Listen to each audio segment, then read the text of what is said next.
you try cracking open your Pellegrino. Faster than light, spaceship of the future. By direction of the President of the United States, stay in your home. Is it human or inhuman? Earthly or unearthly? Born in that swirling inferno of radioactive dust, there is no word to describe them. We may be witnesses to a biblical prophecy come true. Why is it that we usually ignore the fourth dimension? Is this the human race of the future?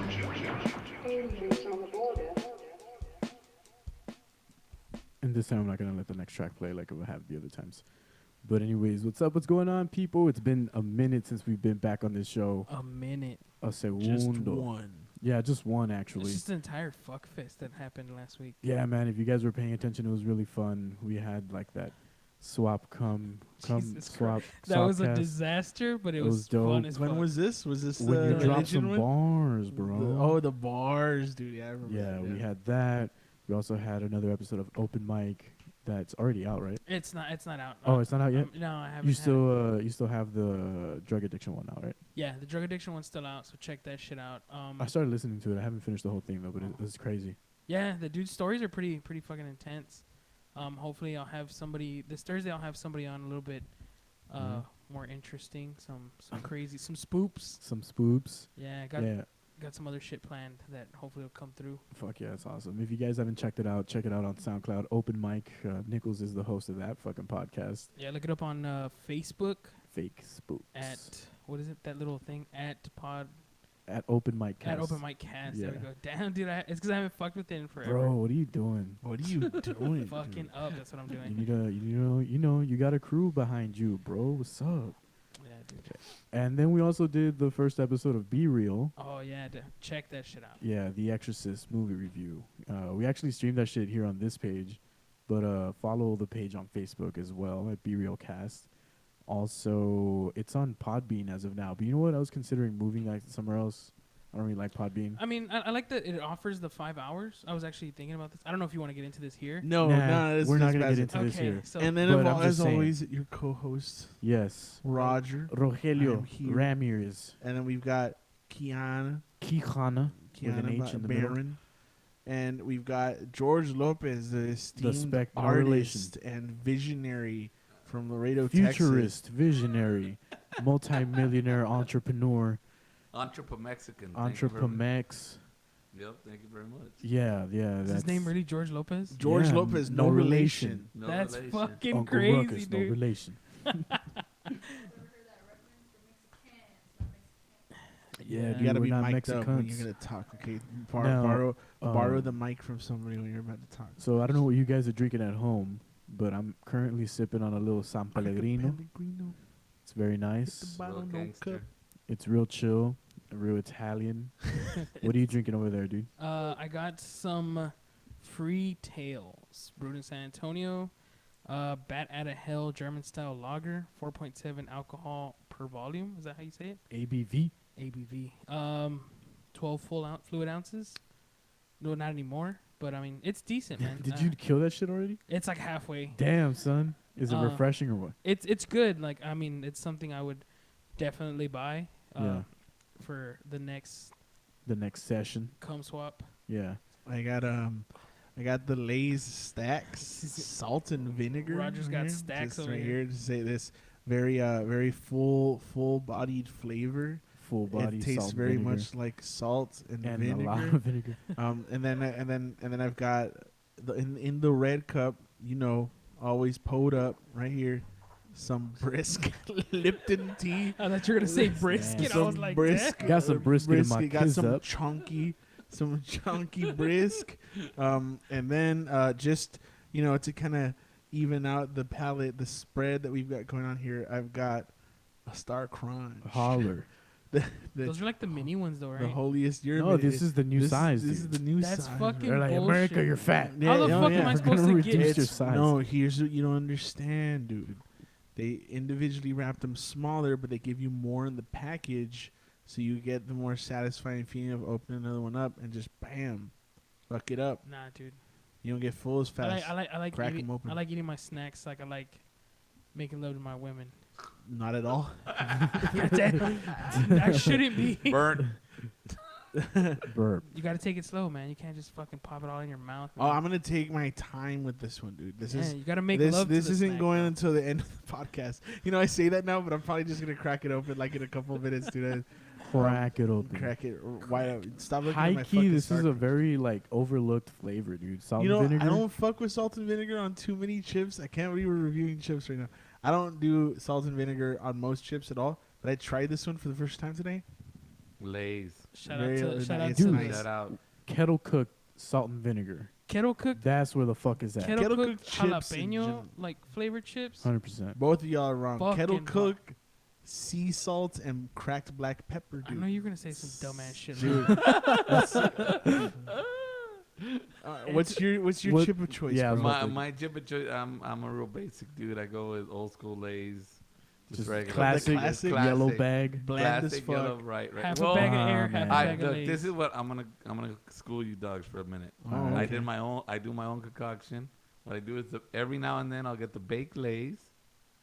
I drench them up in lime and then pour pepper on them bitches and then just scoop them up. Like, wait, like lime plain pepper? baked Lays. Like, Right, okay. right, and then just drench them over with lime all over and then pour pepper on the shit. You know, him with that Valentino, bro. Dude, it's all about Cheeto Puffs with fucking hot sauce, bro.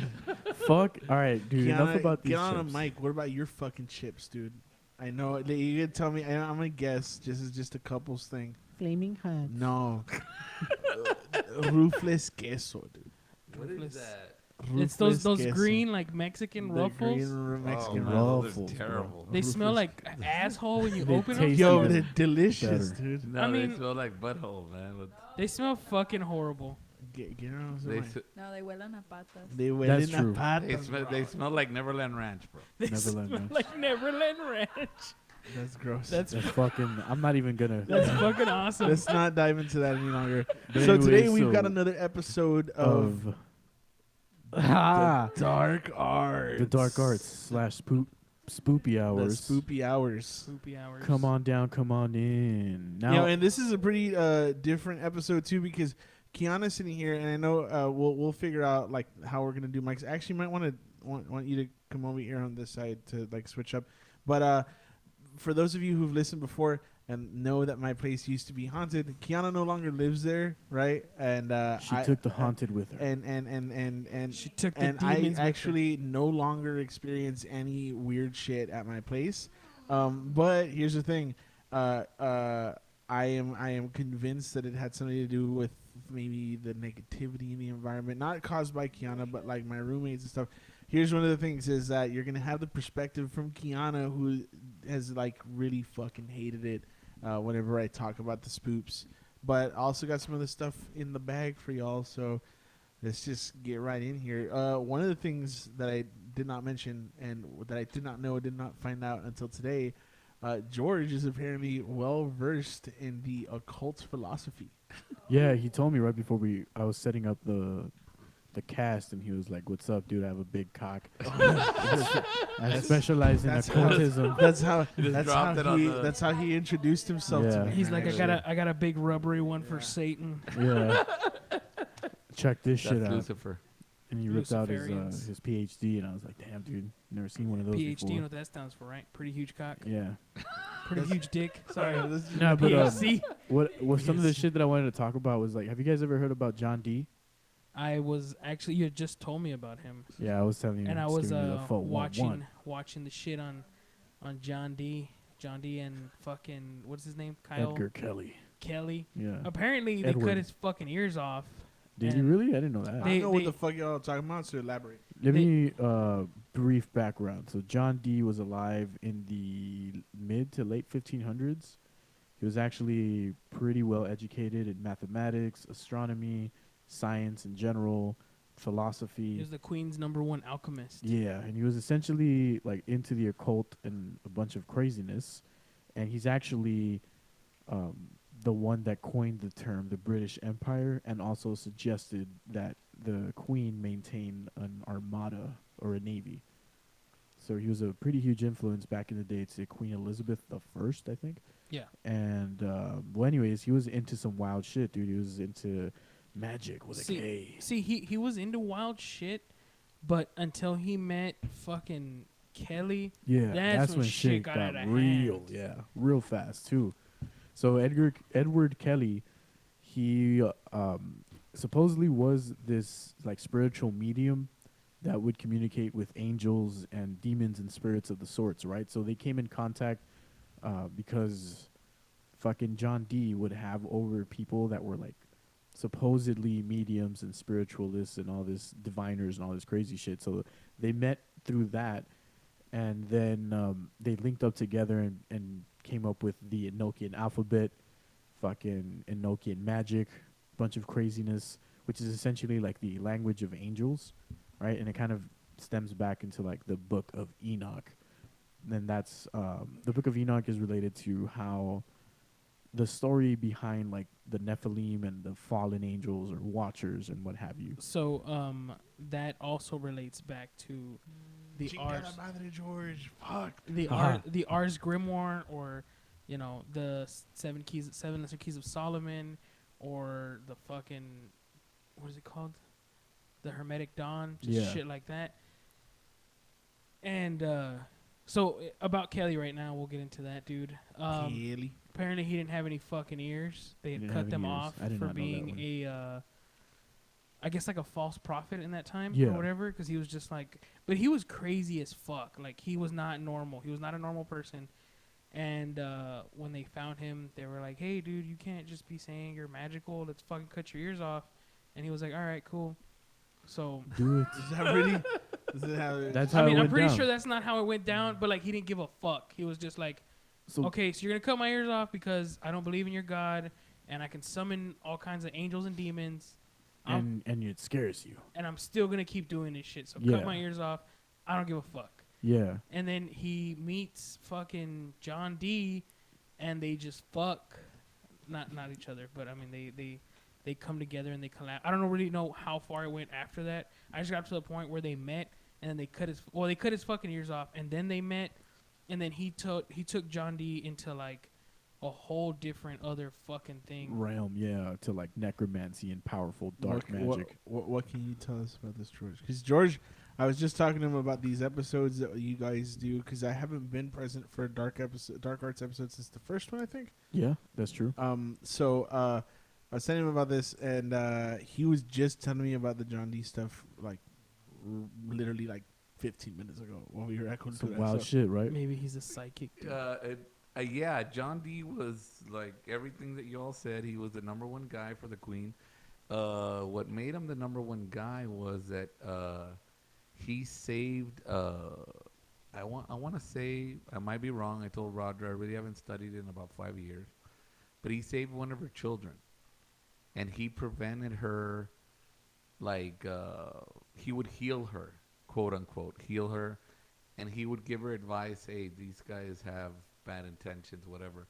And somehow or another, she always got out of shit. You know what I mean? She lasted for a long time. And you're absolutely right. He got hooked up with Edward Kelley, and they started the Enochian alphabet, and they started practicing Enochian magic, which is angel magic, which is basically you fuck angels and you talk to angels, and that's how the Nephilim come to exist, is by a human being and an angel fucking. So okay, so if we go back to the Lesser Keys of Solomon, the way King Solomon comes into contact with these demons, or how. So I have a book called The Dictionary of Demons, the names of the underworld, or some shit like that. It's written by some girl that comes out on Paranormal State, but she's written a lot of books about like shit like that. So she talks about how, like, well, this is pretty much general. Like when we watch The Exorcist, they try to learn the demon's name, and pretty much in any exorcism, if you can figure out what the entity that's possessing the person his name is, you have control over. Yeah, I've heard that. So King Solomon had people building his kingdom, right, his castle or wherever he lived, and he was like really into this like one boy, but not like, hey, I'm gonna fuck you in the ass, right? But just like he was really young and he was doing a lot. So then his health started to deteriorate. King Solomon finds out. He prays to God, and he's like, "Hey, what's wrong? What's going on?" And God's like, "Oh, that kid's possessed." So then, gay. yeah. So then King Solomon goes and does an exorcism on this kid, and then he learns the demon's name, and that demon leads him to 32 other original demons. And so when King Solomon finds out his name, King Solomon tells him, "Okay, well, you're now going to be my slaves. You're going to build my castle, my whatever the fuck." And the demon... His temple. Yeah, his temple, dude. And then he tells him, the demon's like, "Oh, whatever the fuck, like, let's do it." He's like, "All right, well, I'm going to call your father." Like, basically, like, he's telling them that... How the fuck does how does she put it? I haven't read this shit in forever. She tells him... Or he tells the demon, like, "I'm going to speak the name of your father," which means, like, basically, like, your dad's going to come down here and whoop your ass, which are the name of angels. And the demon tells King Solomon, "We are the sons of angels," which also leads back to the book of Enoch and the Nephilim. So these demons are then... So it's the original first 32 demons, and then their fathers, which are angels. This is where shit gets fucking crazy, because if you read any part in the Bible, angels do some fucking crazy ass shit. Yeah. And they're like, "Hey, why don't you fucking cut your son's dick off and, like, you know, murder your wife with stones, because that's what God wants." And when people think about demons, they're like, "Oh, these fucking, you know, demons are here to do all this crazy. They're evil and shit." Yeah. But when it comes back to, like, Santeria or Brujeria and shit like that, if you really want to fuck people up, you usually mostly use angels and saints, like the archangel, was it Michael? So he's invoked to punish others, regardless of, you know, if, like, you know, Roger steals my car, or if I steal Roger's car and he puts me in jail for it. Is that like what? Wait, what? So witches or like brujeria and santeria specifically use angels to fuck with other people. So you have people that, like, worship San Judas. Yeah. People that worship like the Sacred Heart. People that worship my what is it? La Santa Muerte.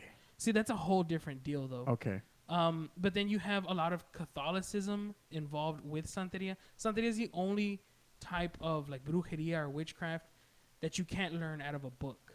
It's more of a verbal thing. It's a passed on art. Yeah. Oh, okay. So it's like voodoo or hoodoo or fucking... What else is another one? Palo Mayombe.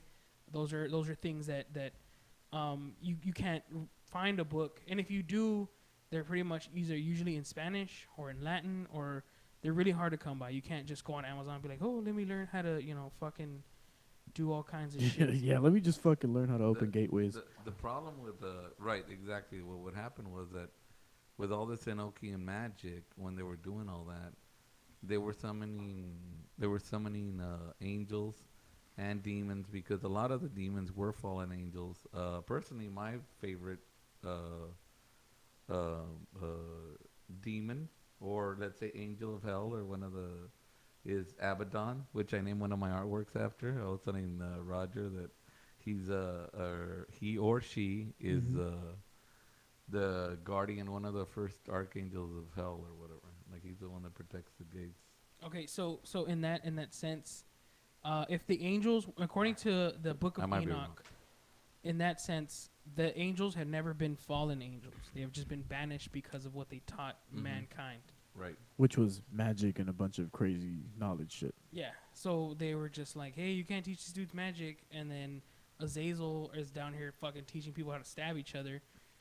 How does that fit into, like, traditional Christian or Catholic culture, where Lucifer, the angel of light, I'm assuming, is the evil one? Like, I mean, you had these original 200 angels that were like, God was like, "Hey, you can go down to Eden," and, like, you know, or they were just like, "Fuck this, we're gonna go down there," and then they were like, "We're gonna watch over humanity and be nice to everyone," and they just go down there and fuck everybody and create these giants. So the funny thing about all of that is that it goes back to the Sumerian tablets and the Anunnaki. It's like the what's described in the tablets and is literally more or less the same thing that is in like the book of Enoch and everything. So it's originating from the Anunnaki, and like there's a lot of different people out there or different like YouTube channels. I guess if you want to go down the rabbit hole and check that shit out, you can always look up Matthew LaCroix or LaCroix, whatever, like the spicy water. LaCroix. Literally.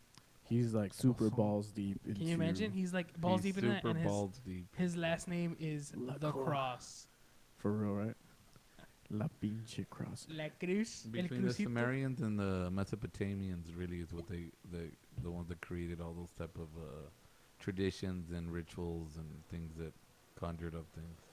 Yeah, and so like if you think about the story of or the Tower of Babel, that story, which is I know this one. Yeah, where they were like, "Hey, let's fucking no, you can't come up to heaven. Let's build a stairway to heaven." Yeah, that's how. Dude. God was like, "Yo, I'm gonna chill up here. Don't bug me. Don't fuck with me." And they were like, "Hey, let's go see what God's up to or what." And they built a tower, right? And they climbed all the way up. And then God's like, "Hey, what the fuck?" And he struck them down. And that's according to the Bible, that's the reason why he struck them down and was like, in order for you guys to never cooperate again, I'm going to make it so you all speak different tongues. Yeah. So that's how... You're damn right. And in the Anunnaki tablets, or excuse me, the Sumerian tablets, that story... The iPads. The story is actually like a little bit different, but that's where it originates from. In the story, it instead of a literal tower or like a stairway to heaven, they talk about building a craft that would transport them into the abode. Oh, right. Of The Anu. spaceship. Yeah, that pretty was much. Yeah, fuck. So like, and that's interesting. Yeah, and that's in the book that Matamoros lent me, the Zechariah Stitchin one. Oh yeah, However, I forgot your friends. Yeah, too. Yeah, it's interesting. A lot of artists actually at that time did a lot of prints and etchings, and it included that spaceship or whatever. Durer, Damir, like you see the etchings. And they're all very biblical, very, archangels, all this stuff. And then all of a sudden you see, like, this weird craft in the on the corner, background. right, in the back. Yeah. You know what I mean? Everything was... I mean, The but fucking whip. Most of the stuff was all occult. I mean, all those guys, all those artists, and that was a big joke, was that while they all worked for the church, because that's how you got paid, right, back then, they were all occultists. They all believed and they were all part of these things, but they were getting funded by the Pope and all the church and all that. Well, shit. I mean, even then, like if you read, the Divine Comedy, Dante Alighieri's 9 gates of hell or 9 circles of hell can be represented in the Book of Enoch. I don't know. I'm not too familiar with the Divine Comedy.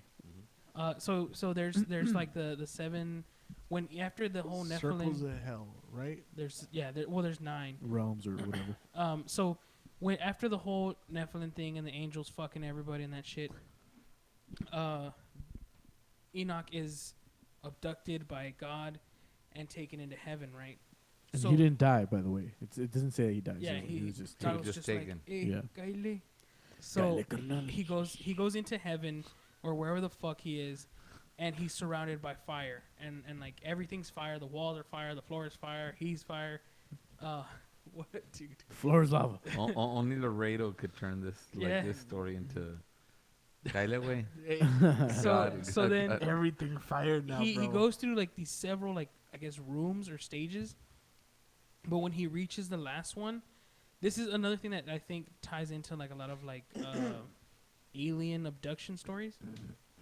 When he reaches the last room, it's cold, and it's the same thing in the Divine Comedy. I mean, it's all like punishment and fire and brimstone, but when he reaches the 9th layer where Satan is, it's absent of light. There's no like it's cold. There's no you think like oh hell's like full of fire and little demons with pitchforks, but I mean the absence of light and happiness is pretty much fucking miserable, and that's where Dante ends up with Virgil.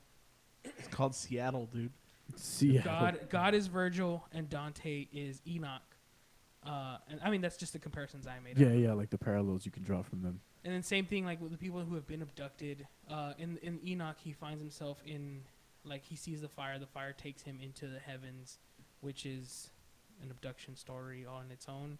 And then when he reaches that cold room where it's absent of light, you know, he feels not in distress, but like something's not right. And a lot of people that have talked about like alien abduction and shit like that, it's always, you know, oh, they're fucking sticking things in my ass, and you know, that's not comfortable. At least I don't think it is. It doesn't sound like it is. One of the other things that's important to also like pay attention to is the stories of the flood and stuff that permeate different religions. That's also present in the Sumerian like mythos or mythology or whatever. Yeah. Now the crazy part is that some of the dates that are included or like talked about in some of these texts, there's now like actual geological evidence that proves that there was a global flood that happened around the same time that like these stories take place, and even to the point where the story of Atlantis, as was told to Plato, I think, he heard it from like his fucking ancestor or whatever the fuck, and when he tells it, he says that it took place like 9,000 years before his current time, right? So that would put Atlantis at around the time that these cataclysms are happening around the planet, to where the fucking sea levels rose to what they're at now, 400 feet from their previous like sea level to where they're at now. And I mean, for all we know, like Atlantis could have very well been a real place, and even so far as like Göbekli Tepe was discovered. And again, prior to that discovery back in the 90s, we thought that Sumeria or Mesopotamia was like the most ancient city or civilization that was ever constructed, and that's like circa 2500 BC, which would put it at about like 5,000 years ago. The discovery of Göbekli Tepe, if I fucking said this so many times, but I want you guys to know this and look this shit up, by the way. But it puts it back at around like 12,000 BC. So like fucking even 7,000 years more, or 10,000 years more fucking ancient than the Sumerian fucking civilization that we found, right? And at that point, we're supposed to be like hunter-gatherers and all this crazy shit. So we're not supposed to be able to build like megalithic structures and stuff, right? So, motherfucker, what's going on? I think that yeah, definitely you're right as far as what the the Sumerians and all that, and that being said, what he was talking about the 9 circles of hell. I mean, in Dante's Inferno, and also John Milton talked about it. I think a lot of writers at that time really touched base, and more so they were, again, the occult was very prominent in the in the 1700s, but I was telling Roger, in the late 1800s and early 1900s, that's really when it flourished. Like after, like when Aleister Crowley, but before him, oh boy, Aleister. Madame Blavatsky. Madame Blavatsky, the Theosophical Society came in, the Golden Dawn, all these guys that came in, and they kind of, I don't know if the right word would be resurrect, but they resurrected a lot of those ancient books, hunted down a lot of those. I mean, Aleister Crowley was balls deep in fucking Sumerian and Mesopotamian and Enochian magic and shit. Right, he did definitely. That. He exposed a lot of the Golden Dawn or whatever. He was one of the few men that was banned in a lot of countries in the world because of what he did. He's the great beast, man. Like he supposedly, and he hung out with L. Ron Hubbard. That was his homie. He actually thought he was the reincarnation of Edward Kelley. Right. He hung out with L. Ron Hubbard. Literally, there's a lot of documents where they hung out together, wrote stuff together, and apparently were in a sex orgy, murder shit together. I mean, Scientology. Hubbard was the one that had gone to the forest or something, that they were all deciding one day to to try and open up a portal to allow these otherworldly beings through or whatever, Right. and that nothing worked, right? Which was the scientist that died in an explosion? Fuck, I forgot. But He was it an like- actual It was, scientist. but Yeah, they yeah, were yeah. they were He was- chilling together, right? Yeah, and he was like trying to construct like rockets. Right, yeah, And that's how he ended up a dying. nuclear reactor though, wasn't it? Not nuclear reactor, no, it but was like just a rocket? Okay. like a rocket ship Well, or whatever. L. Ron Hubbard, that scientist, and I think one other person were all together conducting rituals because they believed that they could open up a portal to another realm to With allow these Crowley said that to he allow could do these that. these beings to come through and essentially ascend because they felt that that's what the purpose of humanity was to do. It didn't work, right? At the time, they didn't work. They left the forest all bummed and shit. But what they, unbeknownst to them, while they were performing that ritual for the very first time, there was a reported sighting of a UFO halfway across the nation. So that was like the little story that I know has been told and reiterated pretty often, I think. But I didn't know that. That's cool though. Yeah, I really? heard about that shit, Yeah, yeah. also I think I believe the other guys went crazy. The other The dudes- other participants, yeah. right? They Yeah. went crazy and they ended up like. well, one of them died in an explosion. and then the other and- ones went crazy except for L. Ron Hubbard. Well, And which fucking is Crowley, yeah. tentatively still- I mean, crazy. yeah, like did he or did he not? Right, yeah. Or I mean, he became like a cult leader or A whatever. high but- functioning, right, fucking crazy right. person. And Aleister Crowley moved.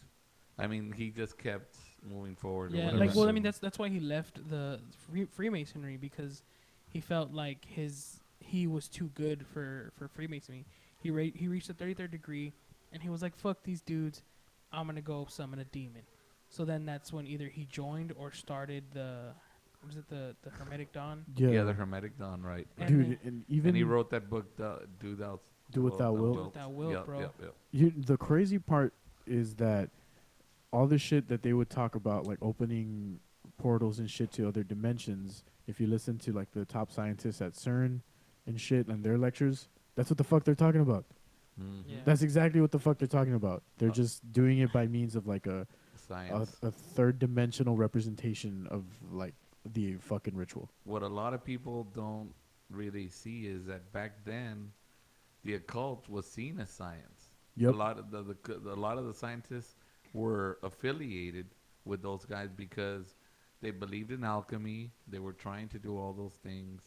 They were trying to bring things into light. All this stuff. Trying to Well, let it alchemy go. was classified as science for a really long time. Yeah. Right. Yeah. But it was really done by occultists. The initiated. Yeah, right. by like people who Well- were like, I can bless your kid and turn this rock into a diamond. So I almost sat this episode out because it felt like I couldn't contribute to anything like that. But I think the role I can play is somebody maybe sitting in who has like questions or whatever.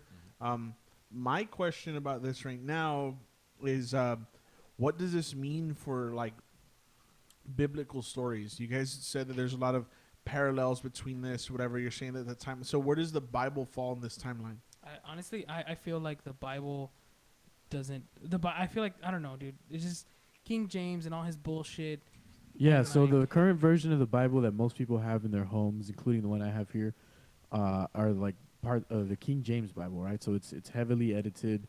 Lots of different books are not included in there, like the Dead Sea Scrolls, the Book of Enoch, a bunch of other things that tell like a different story of what the Bible is supposed to be. Or the complete story. Yeah, the per se. complete the complete Sorry story to per interrupt se. you. No, that's a good point I mean, out there. Call even out there. even if you listen, read the Bible, it's like a chronicling of Jesus and the shit that was going on, but there is a giant chunk from where Jesus was a child to where he became a man that A is fucking- missing. a yogi and shit. Yeah. Yeah, and I mean I think that's not something. Even then, like in medieval times, Dude, that chunk is missing from my life, dude. I don't remember any I of that mean, shit. All of a sudden, I Fucking was smoking all that 33. weed. Well, in my opinion, or from what I've read, right, is the Bible.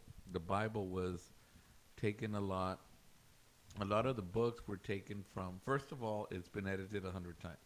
The people that wrote the Bible didn't know Hebrew, yet they translated, so they're all off.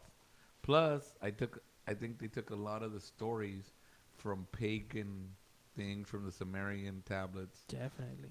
A lot of that stuff, and they basically MacGyvered a They're book. like a greatest hits type of thing. Right, and they sold it, and they it's a cover band.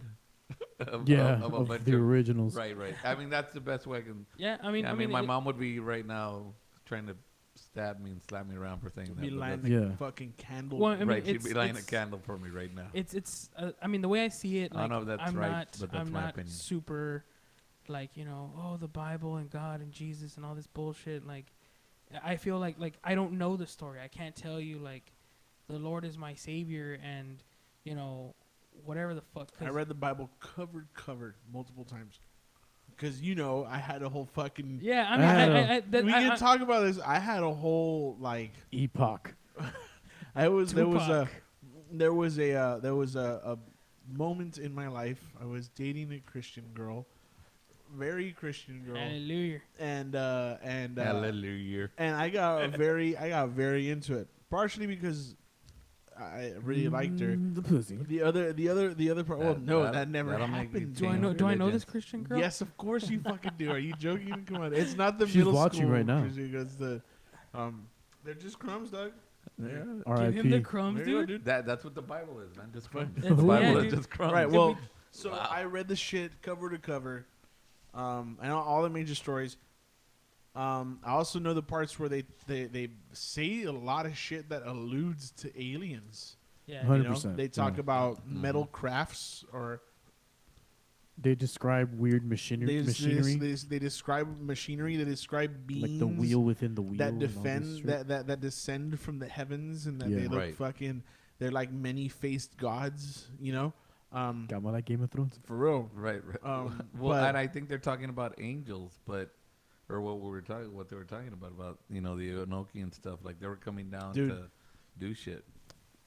Okay, then why? Okay, and this is okay. Again, me asking as somebody who's maybe not balls deep like you guys are in the whole. My guy, thing, you so- read the Bible, bro. You're like the biggest occultist. You're the here, dude. deepest in the balls. Yeah. No, Right, I'm right. not. I'm not because I mean I read it, but it's because the thing is that I read it as like a book of rules, and the thing is that where I fucked up, and maybe what I should have been doing, is I should have been reading it like a piece of literature. Yeah. I wasn't. See, so it's. If I you read it understand now, that. that's how it would be. No, yeah, absolutely, and actually I've been meaning to, but the thing is so fucking boring. I always Yeah. get.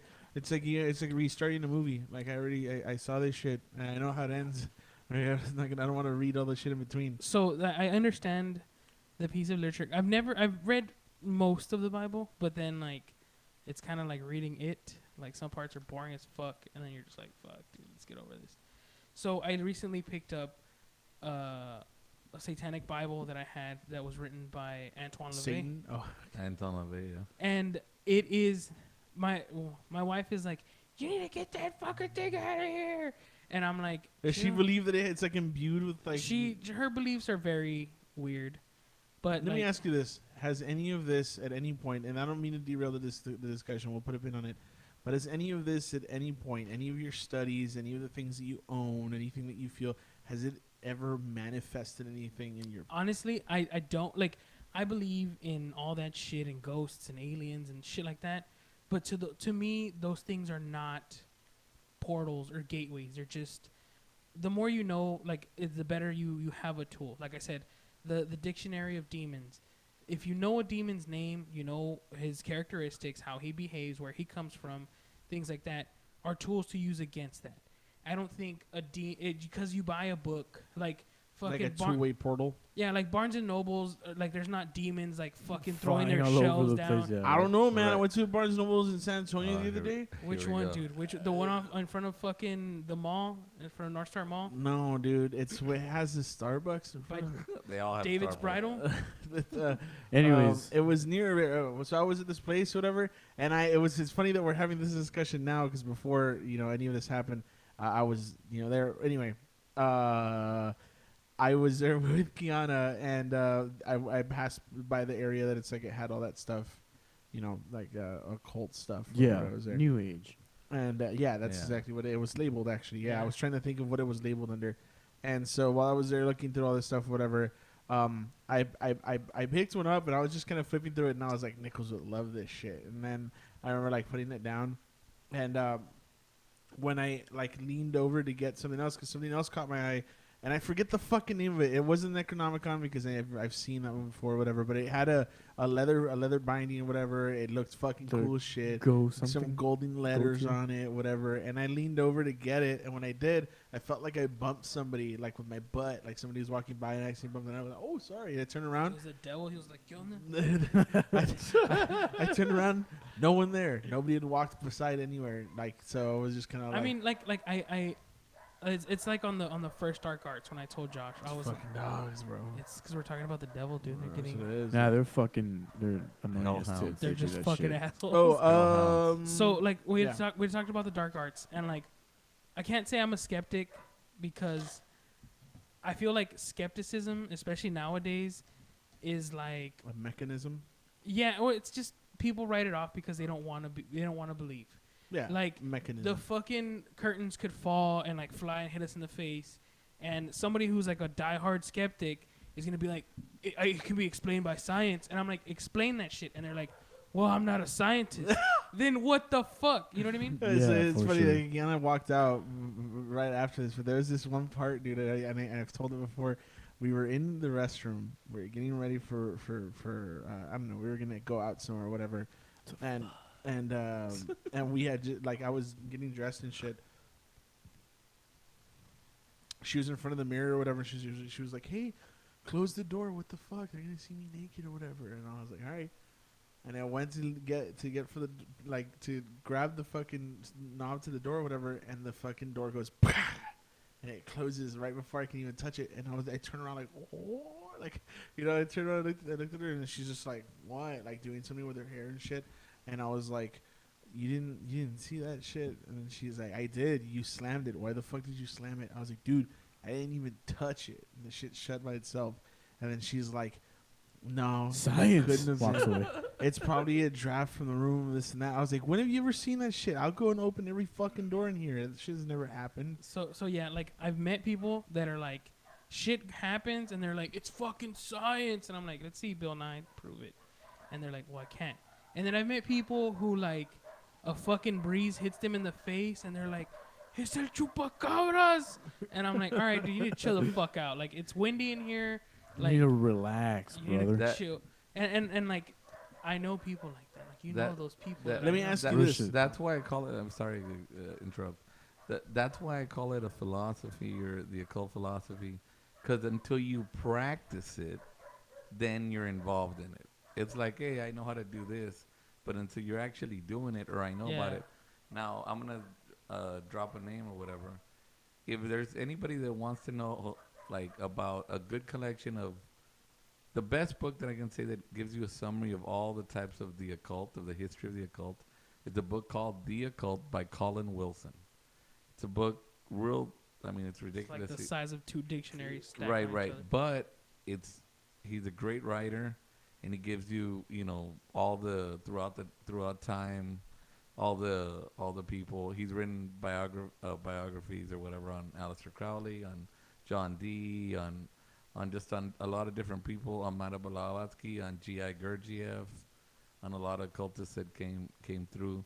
But he made a collection of just all these people. So it shows you all the secret societies, all where they started and all that. So for a beginner that just wants to know about it, that's the best book to look at, because he's writing it as more of a historian type of thing. And as opposed to like, put this shit to like, put it to use, or you have to believe in this. No, it's like, hey, this is the history. This is the true history of what's happened in this part. Yeah, and I feel like he's right about like you were telling me like or the way that my wife feels about these books that I own and the things that I have. Like, just because I read a book on how to fix a car, it doesn't mean I can just go out there and fix a car. You know what I mean? Like, you can know and read and have knowledge, but it's not the same thing as putting it into practice. Like, one thing is to like read a spell on like, how to like conjure up demons, and you're just like, oh, that's interesting. And then it's funny that you mentioned this or whatever. I have a spoop story, one that I have not told before, and it was one that Kiana reminded me of when we were on our way back from Plano, Texas. Plano.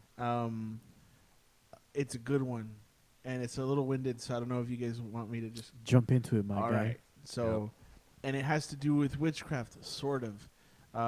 It's okay. So, I was living at my aunt's place, and shit. You know what? I probably shouldn't mention that. Whatever, it's fine. She doesn't want. She fucking hates it that I tell this story because she almost wants it to not exist, which is fair. Because I almost didn't remember it at all because I haven't talked about it at all.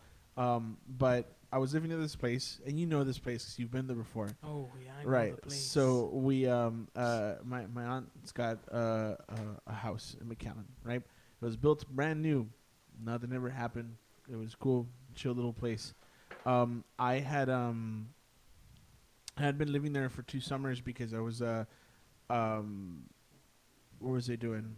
Oh, not yeah. I was working over there for 2 summers. Anyway, so there was a point where I was very sick, and I was taking some medication that would basically knock me the fuck out. Now, my aunt had a cleaning lady that she would pay to go and clean the place over or whatever. Right? What are you laughing at, bitch? Because your aunt thought I was gay for Mikey. Oh right, yeah. Because they'd sleep in the bed together or whatever. I was like, I sleep in the bed with them too. She's like, y'all gay or Got a what? bunch of fucking Yeah, gays. so Y'all anyway. jerking each other off. So, we That took a I used to sleep in this guest room, whatever, downstairs. The cleaning lady would come by, and she would always skip my room because I would personally take care of cleaning my room because it was my responsibility. And on top of that, there was some very embarrassing stuff that would happen. I had no control over my bodily functions because of the medicine that I was taking because I was sick at the time. So you right? just jizz all over the place? No, not jizz. I would pee myself a lot. So, and you know, whatever. And I had gone through all the precautions or whatever, had plastic covers and everything like that, whatever. And it was just for the sake of me being cared for at the time that I had to take that medication. And I was, you know, whatever. Well, it smells good. Are you playing spoopy music? No, I No. think somebody's watching something. I think. Yeah, it's I was loud. like, what the fuck? So we ended up getting this cleaning lady who one day tells me, no, I need to clean that room. And I'm like, no, it's fine. Because she told me to clean the room. Apparently she had, but she had only said like if I was awake and like able to get out of the room. But I had just taken my medication. So I was about to knock the fuck out, dude. So I was like, you know, fine, it's fine. I'll just go sleep in the living room. I went and I slept in the living room, right? And I peed on the couch. And so my aunt was like, "What the fuck, Raj?" And then I was like, "Yeah." And then the cleaning lady didn't want to touch it. She was like, "Yeah, no, I'm not gonna clean that shit." And she's like, "Well, why the fuck not? I told you to not bother him if he was asleep. To clean that if he was only outside of the room. You woke him up, you moved him over here, he's sick, and he's under the influence of medication that he can't really control that. That's why he has, you know, plastic covers, and he takes care of all that by himself. Now, this is because of you that this happened over here." And she was like, "I'm not going to clean that shit." She goes, "All right, píntale. Like, you're out of here. Like, that's it." And so she old school gangster. she sent her off. Well, she didn't fucking like that. She got super pissed off, kept starting yelling at the top of her lungs, whatever the fuck. And so I was no longer there when this happened. But according to my aunt, lady comes back, right, one day randomly, knocks on the door, the front door, and my aunt goes and she opens the door. She's like, "Ah, hola, ¿qué pasó?" And then she's like, es que disculpe, pero es que creo que me dejé unas cosas en el baño, en el lugar donde que. And she's like, pues, quédese aquí. You know, it's fine. I'll go get it myself, right? And she was like, "No, I'd really like to go and get it just to make sure that I got everything, whatever." And then she's like, "Well, I'll go with you." So she lets her in the house. As soon as she lets her in the house, my aunt says that she turns around, she starts walking towards the restroom, right? And that the lady is no longer walking behind her. But she hears all this fluid, just like liquid dripping on the floor. And she turns around, and the lady is like with her head up and her eyes rolling back and her tongue out and making this screeching sound or something. She's pissing herself onto the floor. And she's just like, This thing feed her. What the fuck? And my aunt was like, Speaking in tongues. you know, she's like, what the hell are you doing? Whatever the fuck. And then she's like, maldita perra, vas a ver todos los demonios, like everything, like all this fucking crazy shit that she was saying. And my aunt couldn't obviously recount everything that was said because she didn't fucking remember. She was just pissed and wanted to get her the fuck out. Got her out, mopped it up, cleaned up. Told my grandmother. Pause. Like, I would have fucking turning sidekicked the shit out of that old Yo, lady. so dude. here's the thing is that like she like grabbed her and Or I so would have she pissed was- myself in She was an older lady. She grabbed her, walked her out. Get the fuck out of I here. don't give you a know? fuck if she's an old lady. She's pissing in the house. And she was calling the cops, dude. She started calling the cops, and the thing is that lady didn't know how to drive, and there was my aunt has fucking cameras outside or whatever the fuck. She just propelled herself with her urine. No, dude. She was nowhere to be found after that, and they show her like walking, turn the corner, hits a blind spot in the cameras, disappears, and so it was whatever, right? After Nah. she Here's the projected thing herself over there. Here's the She thing. fucking I would pulled the loop. Here's the thing. Your aunt should have fucking pissed on her. So you know, it's funny that you mentioned that. So like I said, she mentioned it to my grandma. My grandma immediately was like, "It's witchcraft." It's Right. witchcraft. 100%. 100%. Brujeria. Old Brujeria. school. She's Old like, school she's shit. like, you're gonna start seeing a bunch of shit happen. You got to do this, this, and that immediately. My aunt, my aunt at the time was not about that shit at all. Yeah. And as a matter of fact, she really 100% hated the girl that I was dating at the time, or whatever, because she was so religious. So she was not about it, and she was like, "Yeah, fuck off. Like I'm not. I don't believe in that stuff. I'm not gonna get my kids to start believing that. I'm letting them believe in their own thing, you know, whatever." And it was funny as shit. But next thing you know, gonna go out and cut his neck. Let the dude. blood So, so next thing you know, my this is actually where it gets really fucking cool and also really fucking scary. I stayed one day, 2 months after the fact. My little cousin, he starts telling me all these stories, and you know, when kids are telling you stories, you're kind of just like, yeah, all right, man, yeah, all right. Well, he kept saying, Raj, you can sleep in my room. You can sleep in my room, Raj. You're not going to want to sleep down here by yourself. And I was like, I 100% am going to want to sleep down here. I like having my own space, whatever, right? She's like, no, you can sleep in my room because it gets a little weird sometimes. So, whatever. Oh, It was, man. dude. Roger's it was, like, I get a little bit weird. yeah, sometimes. right. So I wanted to get weird by myself. Dude, so I was like, he started saying all that kind of stuff, whatever.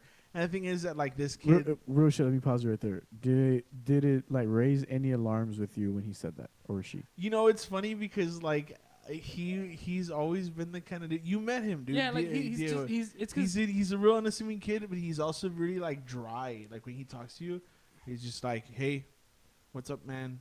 Yeah, like She's weird. He's not weird. He's just a kid. He's like just a kid. Yeah. Like he'll tell you shit like, oh, like, you know, fucking this thing is crazy, or like we had a fucking Nerf war and like he was balls deep in the Nerf war and shit was getting real. But I mean, like he's not like, I don't know, he's not like fucking Damien from The Omen. Like He's just like, hey dude, you want to hang out? And you're like, yeah, cool.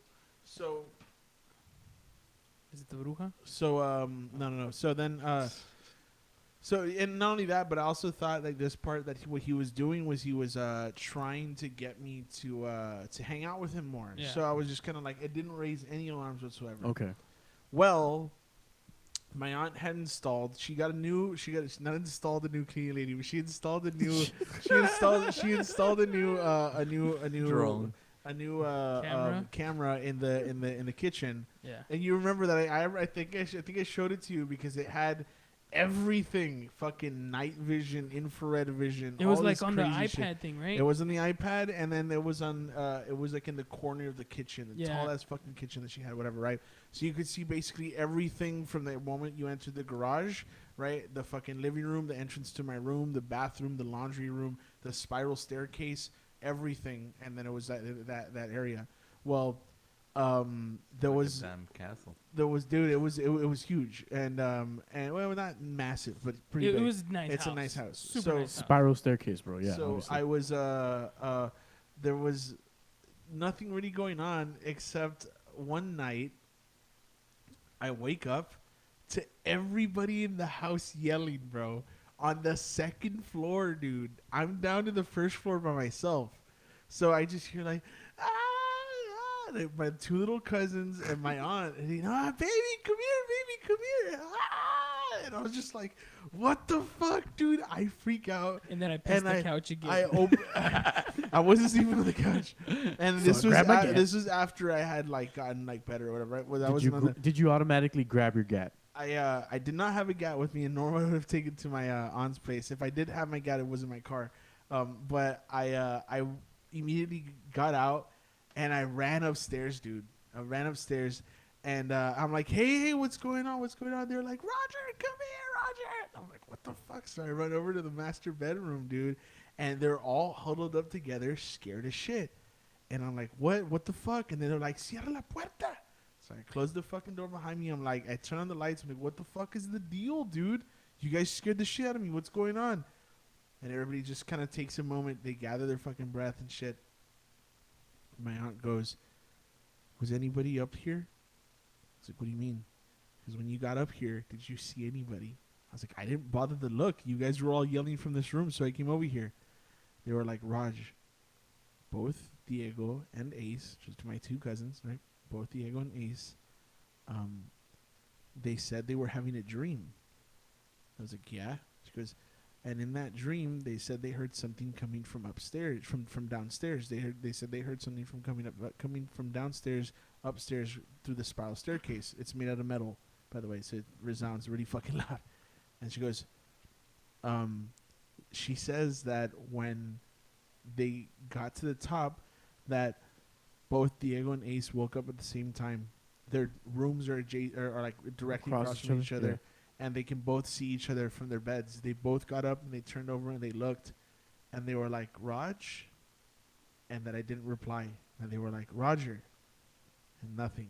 And then they saw something run over, like towards the restroom area, and they both started yelling and freaking the fuck out, and they immediately got up and they went over to my aunt's room.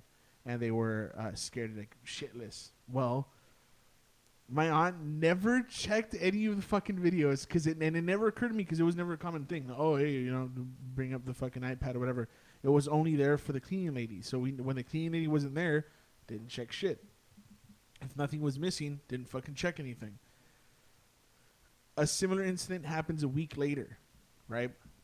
I stopped sleeping downstairs because it was weird as shit, and also because the kids were kind of weirded out, so I'd sleep in a sleeping bag, either in Ace's room or Diego's room, right? And we'd stay up playing video games, and nothing would ever fucking happen. One night, I was hanging out talking to my tia. She has this huge fucking circle, like sectional couch or something like that in the middle that kind of spins around. It's pretty fucking cool. And I would sit in there to like play video games, whatever, in her bedroom sometimes whenever like she wasn't around. It's like a second living room, dude. It's massive. So I was like chilling there one night, and I was talking to her because we were just having like a random late night talk or whatever. And then for whatever fucking reason, you ever know, just like an awkward silence just falls. Yeah. It just gets really fucking quiet. And then we both kind of like were like, something's up, like something feels weird right now. And so we hear like walking footsteps, and then it just kind of like stops. So I get up and and the door was open. I get up and I peer out. My little cousin Ace is standing outside of his room. I'm like, hey, what's up, dude? You good? He doesn't fucking respond to me. I'm like, Ace, what's up, man? You all right? And I was like, hey, Diego. Didn't say anything. Diego's like, he stays real quiet. And I'm like, Diego. And he gets up and he's like, what? He walks out of his room, and then he sees Ace, and he's like, hey, what's up, man? What are you doing? And then Ace just turns around and walks into his room and then lays down. And then Diego turns and he looks at me in the weirdest fucking way. Like, that was the weirdest shit. And I was like, hey, go check on your brother, dude. And he's like, come with me. And I'm like, all right, do whatever. Fuck no. Dude, we go. His door was open. We go, we check on him. And we're like, hey, we start shaking Ace. Hey, man, you good? He was covered in his blanket, right? Like, he had just been asleep or whatever, right? When I missed a very important detail. When we saw him, right? When we saw him, like, standing there, he was wearing, like, this beige kind of, no, not beige, maybe like a blend of, like, a khaki green, whatever, shirt, right?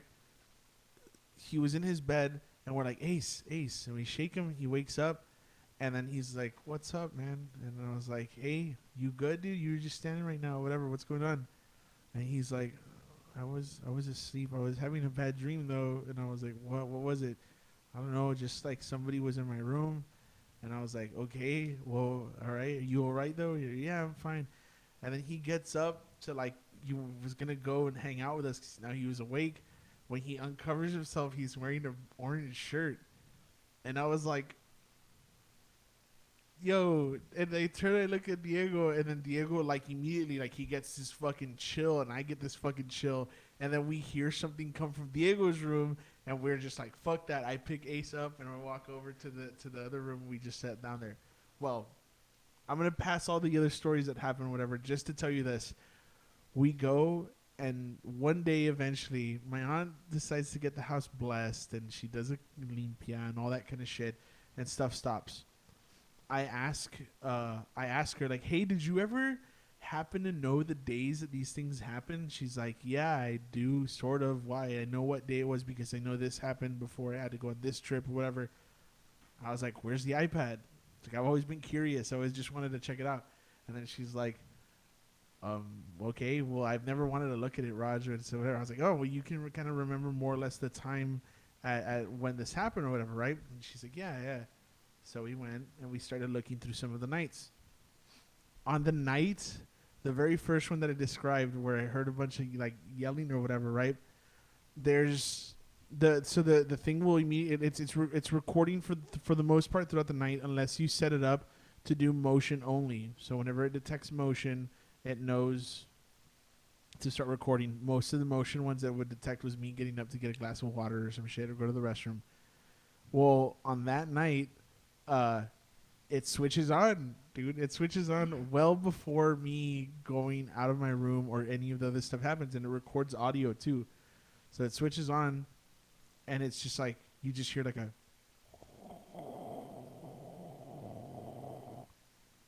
Stays quiet. And again. Stays quiet. And then you just hear like a... Doom, doom, doom. And you can hear the fucking footsteps up the thing. And what fucked me up, dude, is that there's a part where it just pauses. You hear the thing pause, and then it goes, and it like, you hear like the sound of like a crackling of like somebody saying something. And I kept rewinding it over and over to see what the fuck it was, and it never did shit.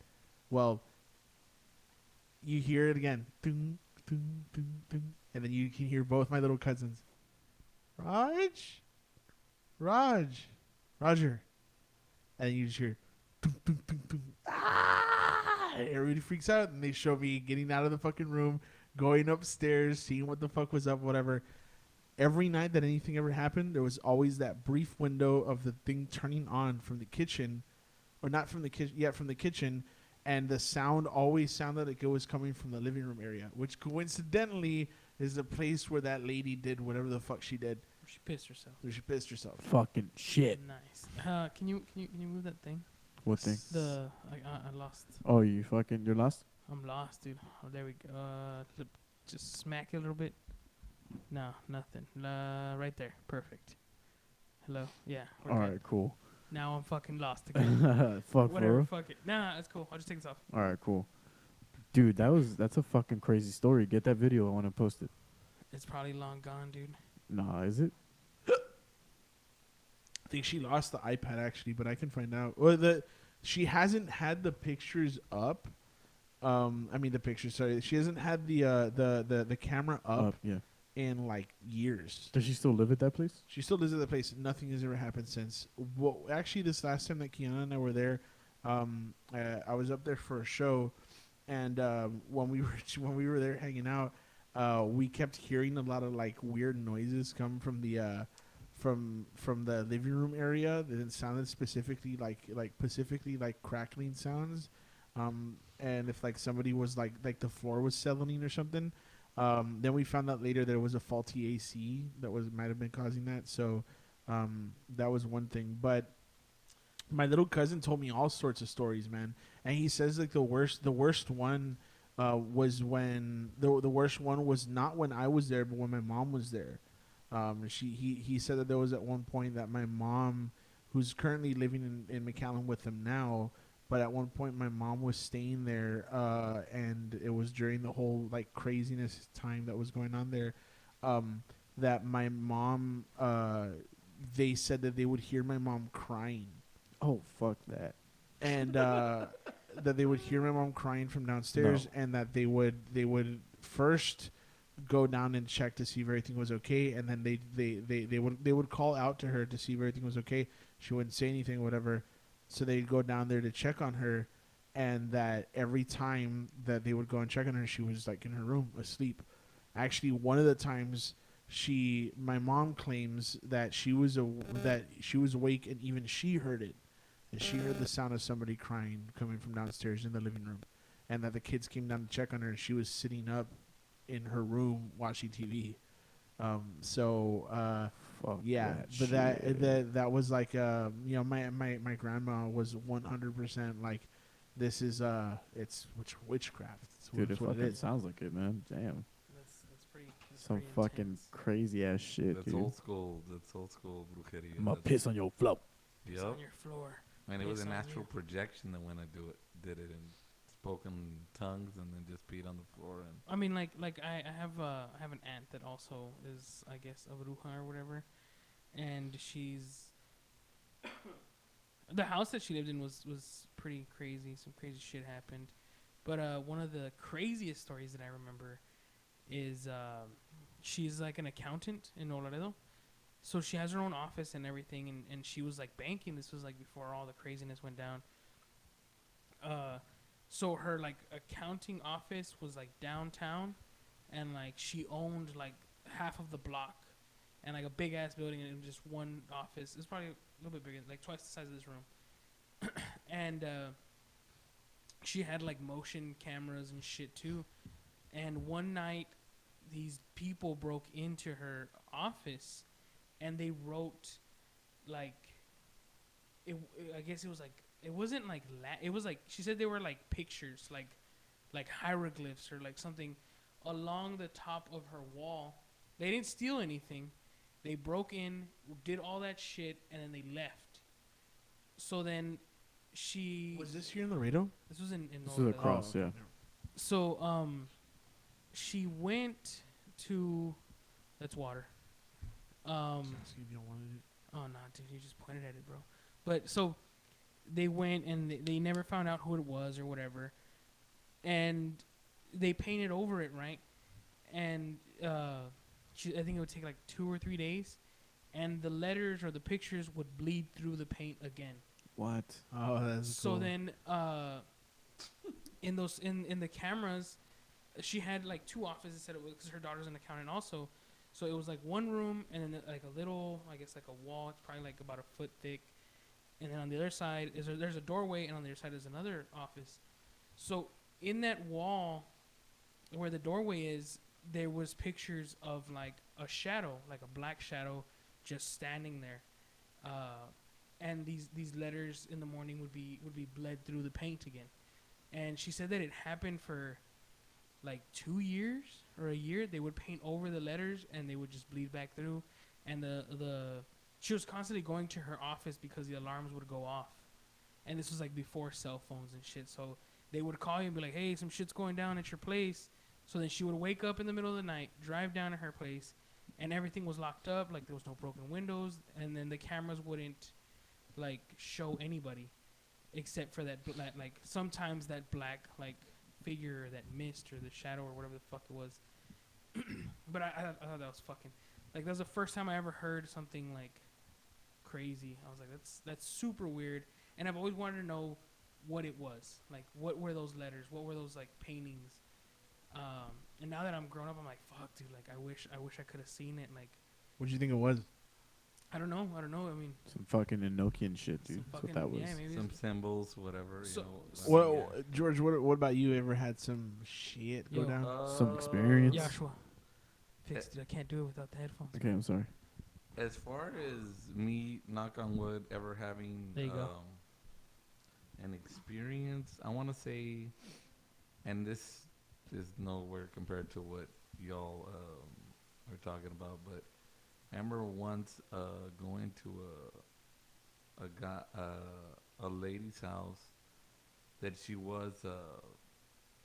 They knew that she did that kind of stuff or whatever. And we went over there, me and a friend of mine, and I went there, and we're sitting there. And at the time, like I said, I see it as a philosophy. I see it as as I'm reading literature, because just because you read poetry doesn't make you a poet, doesn't make you anything like that. Just it's just something you're interested in, and it was something that I was interested in. And the lady, we're at her house, and man, I just started feeling like shit, bro.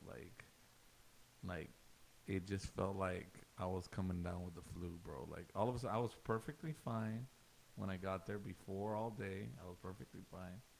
Showed up there, we're at her house, and my friend was there to go talk to her because she was gonna read his cards and do all this shit.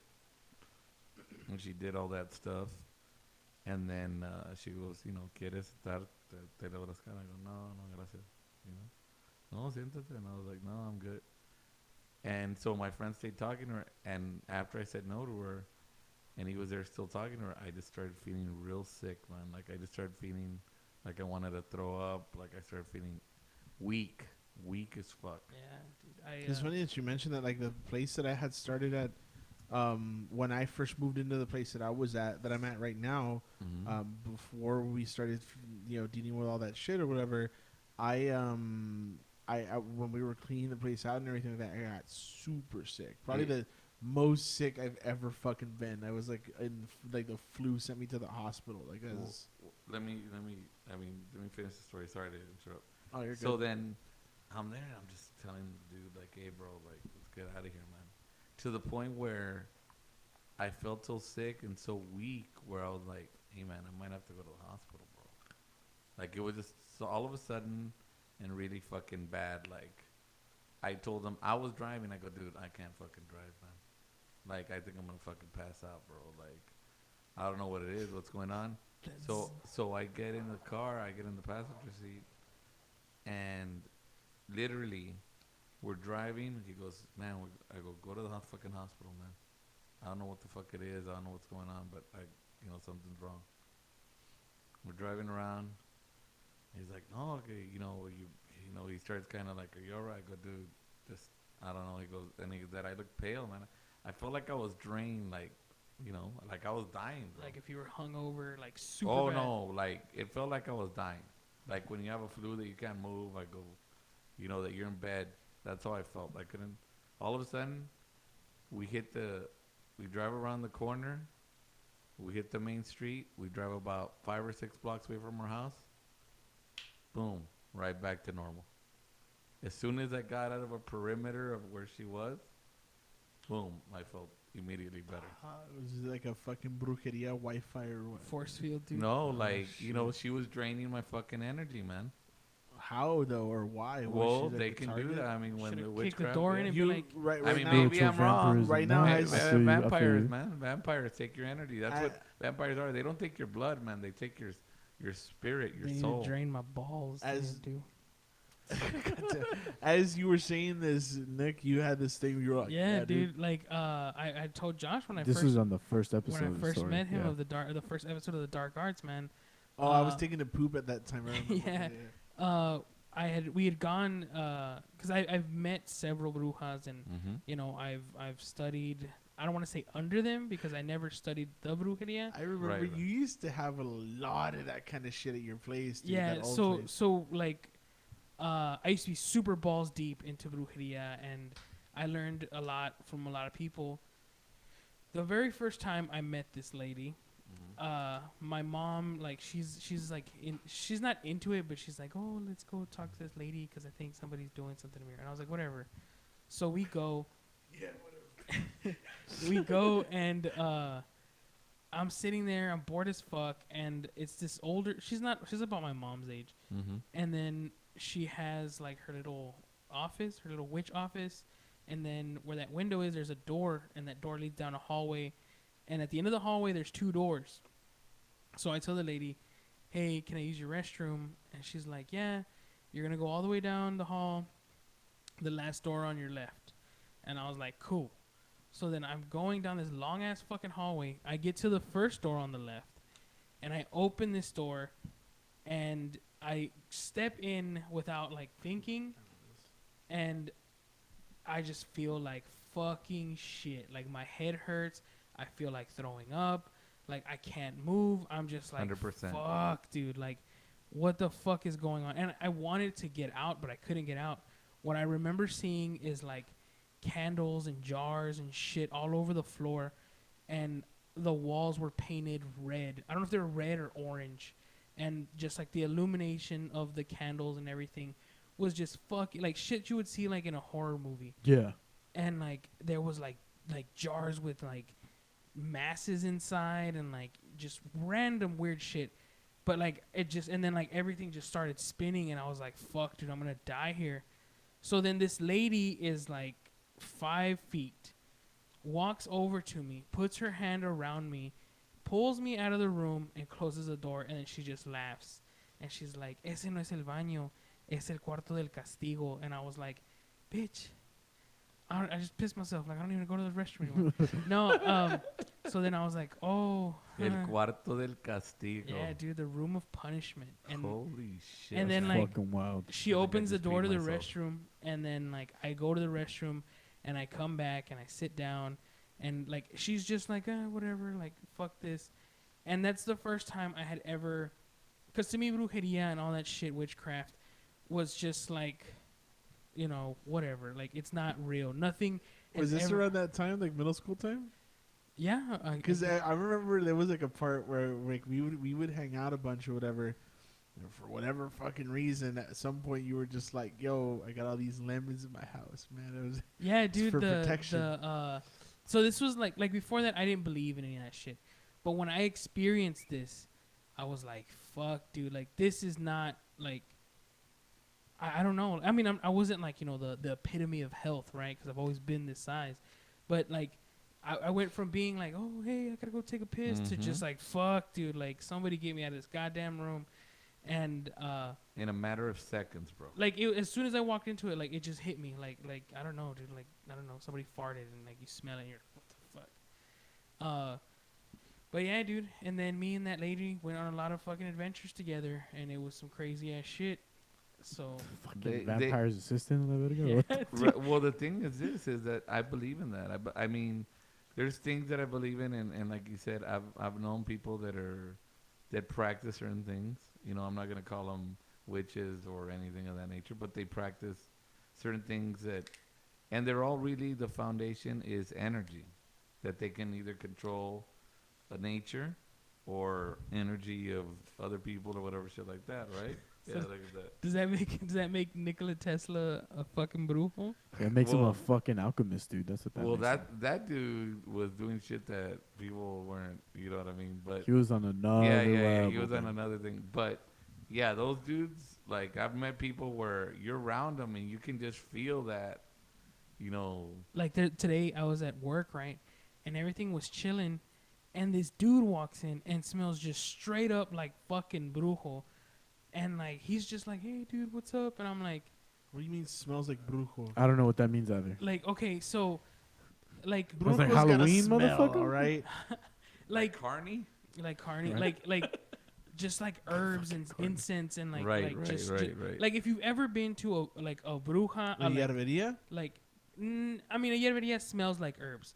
but like there's This is different. specific like herbs and like spices and like fucking 21 KFC. herbs of brujas. No, dude. The thing is, and what he's saying, Like specific herbs. I have to Dude, agree I with gotta like that when place you that I went to. They have certain things, and the lady, when you said jars, there she has, and it goes back to what he was saying.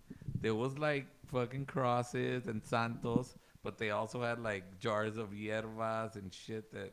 Yeah, like You know, what, and she was doing the I terrace. gotta like, smell one now, dude. once you, it's because I once can take you to one if you want to. No, I'm good. You know, it's funny that you guys were mentioning this earlier about the whole thing about lighting candles and all that kind of stuff.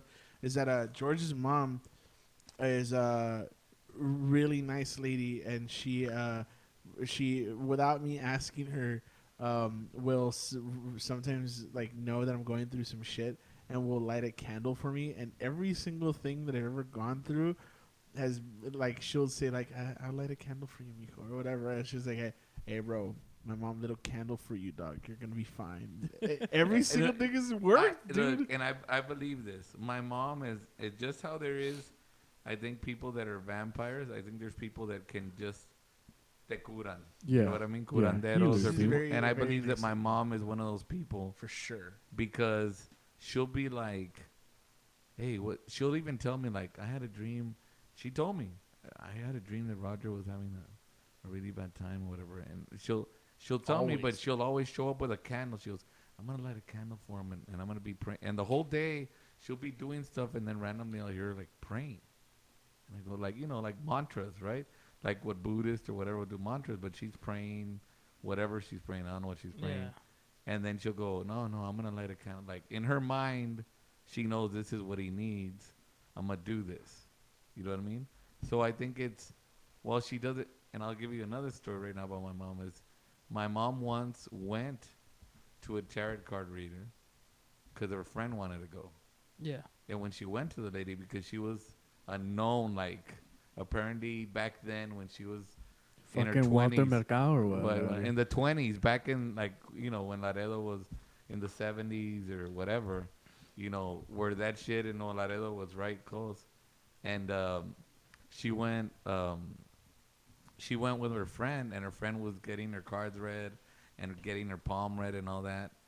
And she told my mom, she asked my mom, she goes, do you want to go? And my mom goes, no, I'm not really, you know, I'm just here to support my friend. And then the lady literally told my mom, the tarot card lady and the palm reader goes, usted sabe que usted puede estar haciendo lo que yo hago, ¿verdad? O sea, you know that you have the gift.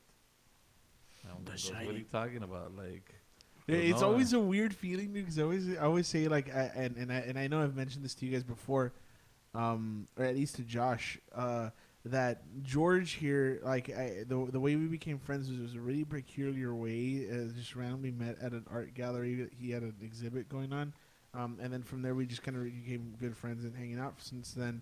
But he's got a fucking knack, dude, to like pinpoint something about somebody and like call it no fucking problem, dude. And it's weird as shit. Like it's always been like okay, so there are people who know that I'm lying because they like catch me in a lie, and there are people who know I'm lying because it's just like instinctively a fucking lie. Like they understand it. And so this guy knows that one of my habits was that when I was like down, whenever I'd get depressed or whatever the fuck, I would purposely lie about shit to get out of doing it, you know? Like this podcast is a good example. Sometimes it's like, nah, dude, I got some shit to do. I'm not gonna head out, you know, whatever. And I tell my friends that too, whatever. Like, hey, I got some stuff to do. I'm not gonna be able to get out. It was just because I was bummed out, right? This guy would be the only one to be like, you're full of shit. Where are you right now? Nah, I'm busy, dude. And then he goes, you're in your fucking house in your bed playing video games, aren't you? Nah, dude. They're just fucking there playing video games. And he's like, he'd be the one to like, you know, like pull me out of there. Like, hey, get the fuck up and let's go do something, you know? And so, and his mom was always like, it's weird, dude. Like, I was thinking it's like there's people who have that instinctive nature of like being able to like tap into whatever kind of energy that they're like putting off.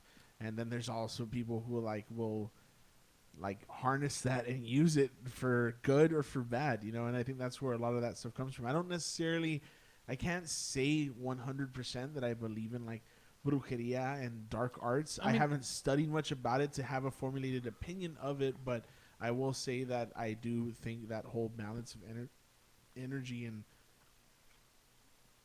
being able to harness it and, you know, like... Yeah, I mean, I understand. Like, I feel the same way. It's like people who are pieces of shit all the time. Those are people who are constantly getting into fights, constantly, like, living a miserable life. Right. And trying to make everybody else miserable. And they're like, I don't know why God hates me. Like, well, you're a piece of shit to everybody. Like, that's probably why he fucking hates you. Real shit. Like, I mean, people are going to be pieces of shit regardless, but if you're just like, all right, cool, like, go about your day, sir. Like, we're done. Most people, you know, if you try to be a cool person, cool people are going to surround you, and then people are going to be like, hey, man, like, we should hang out. We should do fucking podcasts, or we should fucking do whatever. But if you're just around people who are just pieces of shit all the time, like, you're bound to get in trouble. You're bound to get into a fight. You're bound to get mixed up in some shit that you don't want to be. I would be when me and Roger first started hanging out. He would tell me, I would tell him, hey, you know, like, you know, we'd meet somebody. I go, nah, I already know that person. That person's a piece of shit. Like, even though I didn't know him that well, or nah, man, I don't like that person. And he would tell me, God damn it, man, there's so many fucking people you don't like. What the fuck? You got problems with so many people. They would come say hi to me, right? But it wasn't that I had a problem with them. Is that I already knew they were just people that just weren't good people. You know what I'm saying? Yeah. And I would just try to tell Roger, like, hey, man, no le la confianza a esta persona because they're not. But again, going back to, I don't know, like, I read them and go, hey, I know this about, I just have that instinct. And I'll admit something to you right now on the podcast, Josh. One of the things that I told, man, I can't read that dude, Josh, man. I can't read him. I said that, right? Yeah, he told me that shit straight up. He was I don't know about that so dude. I feel the exact same fucking way when I met Josh. Right, there was a block. I told Mikey right around it, bro. Like, I told Mikey. I told him right away. I was like, dude, I don't know. Like, Josh is cool. Right. But, like, I don't know what the fuck is going on. Like, I can't read him. I don't know. What does that mean, if though? You know, honestly, maybe you're protected, bro. I tried. I had this discussion extensively with George because I always want him at the very least to like my friends. But I can't really convince him to do that one way or another unless he hangs out with them or whatever. But I had this conversation and I thought a big part of it might be just that you're so fucking chill, dude. Like, it's just there's not but really. But it's not that. I mean, because I mean that was my like thing. Because there's people that are chill and there's people that are fucking chill, dude. And I think Josh is on the latter, dude. Because you want to say like because there's a difference between being somebody who's like in your face and like always talking shit and like never shuts the fuck up. You know, Exhibit A. But like there's people who are just like they'll sit back, listen, ask accordingly, and then like that's it. You know, you don't have any more, any less, and they're opinionated when they want to be opinionated, but they're also not like an asshole about it. So like I think Josh is one of those people. So it was like it was funny hearing that. What do you think? Real quick on the spot, first read, Nickles. What is it? Well, it was weird because he kept saying that he knows me from somewhere. Yeah, like we know each other, but I've never met this guy. Like I feel like I know him. Like I'm like, dude, I've seen the whole time. I've seen this dude somewhere. Like he's an artist, fucking famous artist. No, I'm not a famous artist. 100% famous. 100%. You can't buy his paintings unless you got 7 figures, dude. Fucking Putin, bro. Putin he owns one of his paintings. Putin, I wish one of my paintings. Jamming shit! You know what's funny, dude? An artist that you and I both, a musician that you and I both know and really liked back in the day. You remember Kimya Dawson? Yeah. The girl from the Moldy Peaches? Yeah. Right?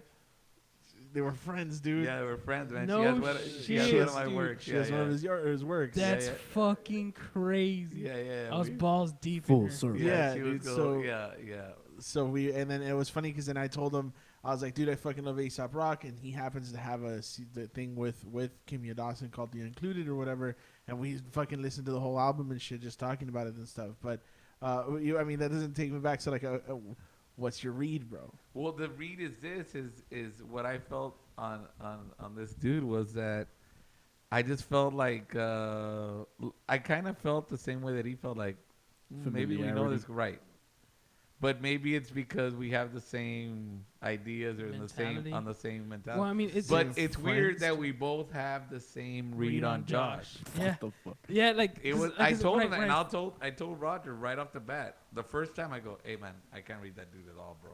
Because every time I go, I don't know about that dude, Roger, or not you, but other people. Nah. Yeah. And I like all types of people.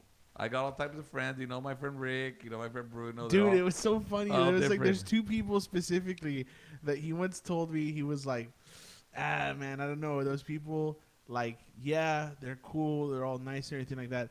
But when the shit hits the fan, dude, they're going to be more guarded about themselves. They're not going to give a fuck about you. Sure enough, shit hit the fan.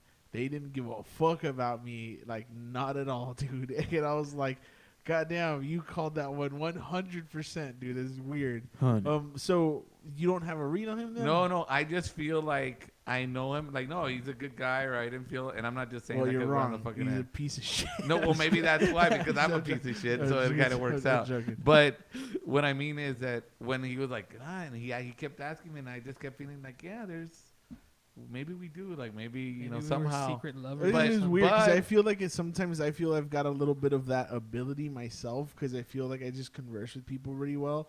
And I think I'm able to just my friendship with this guy started with a fucking highlighter, dude. Right. And then we became like, we don't hang when out. you started snorting this highlighter, I'm sure y'all got a No, it wasn't one of those. It's a non-toxic. You want to hit this? I got it. I stole it from a book fair. I got liquor paper, bro. Yeah, man. I always felt like that was one of the things that I've been good because just about every friend that I've made that have stayed friends with me now.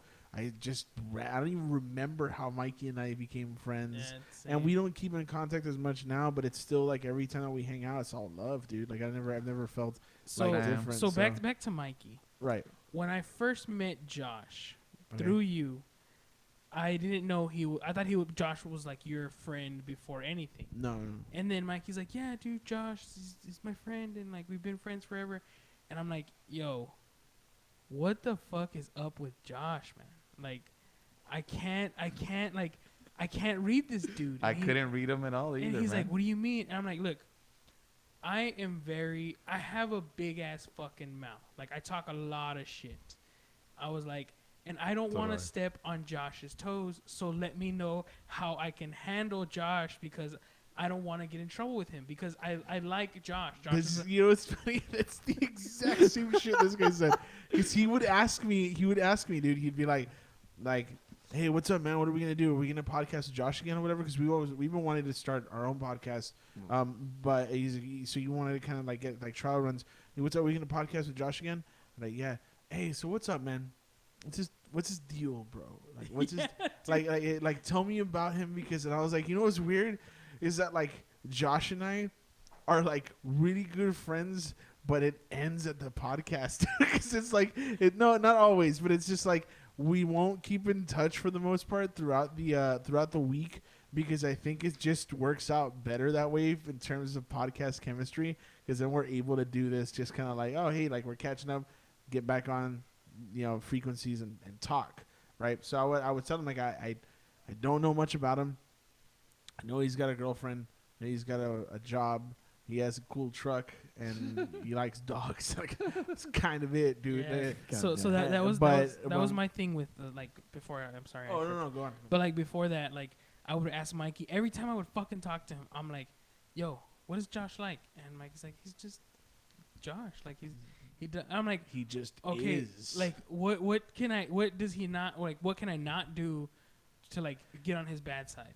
And then Mikey's like, well, I don't know. Like, he's just Josh. And I'm like, what the fuck, dude? Like, sorry, but I said the exact same thing. I go, hey, man, tell me because I don't want to offend the dude.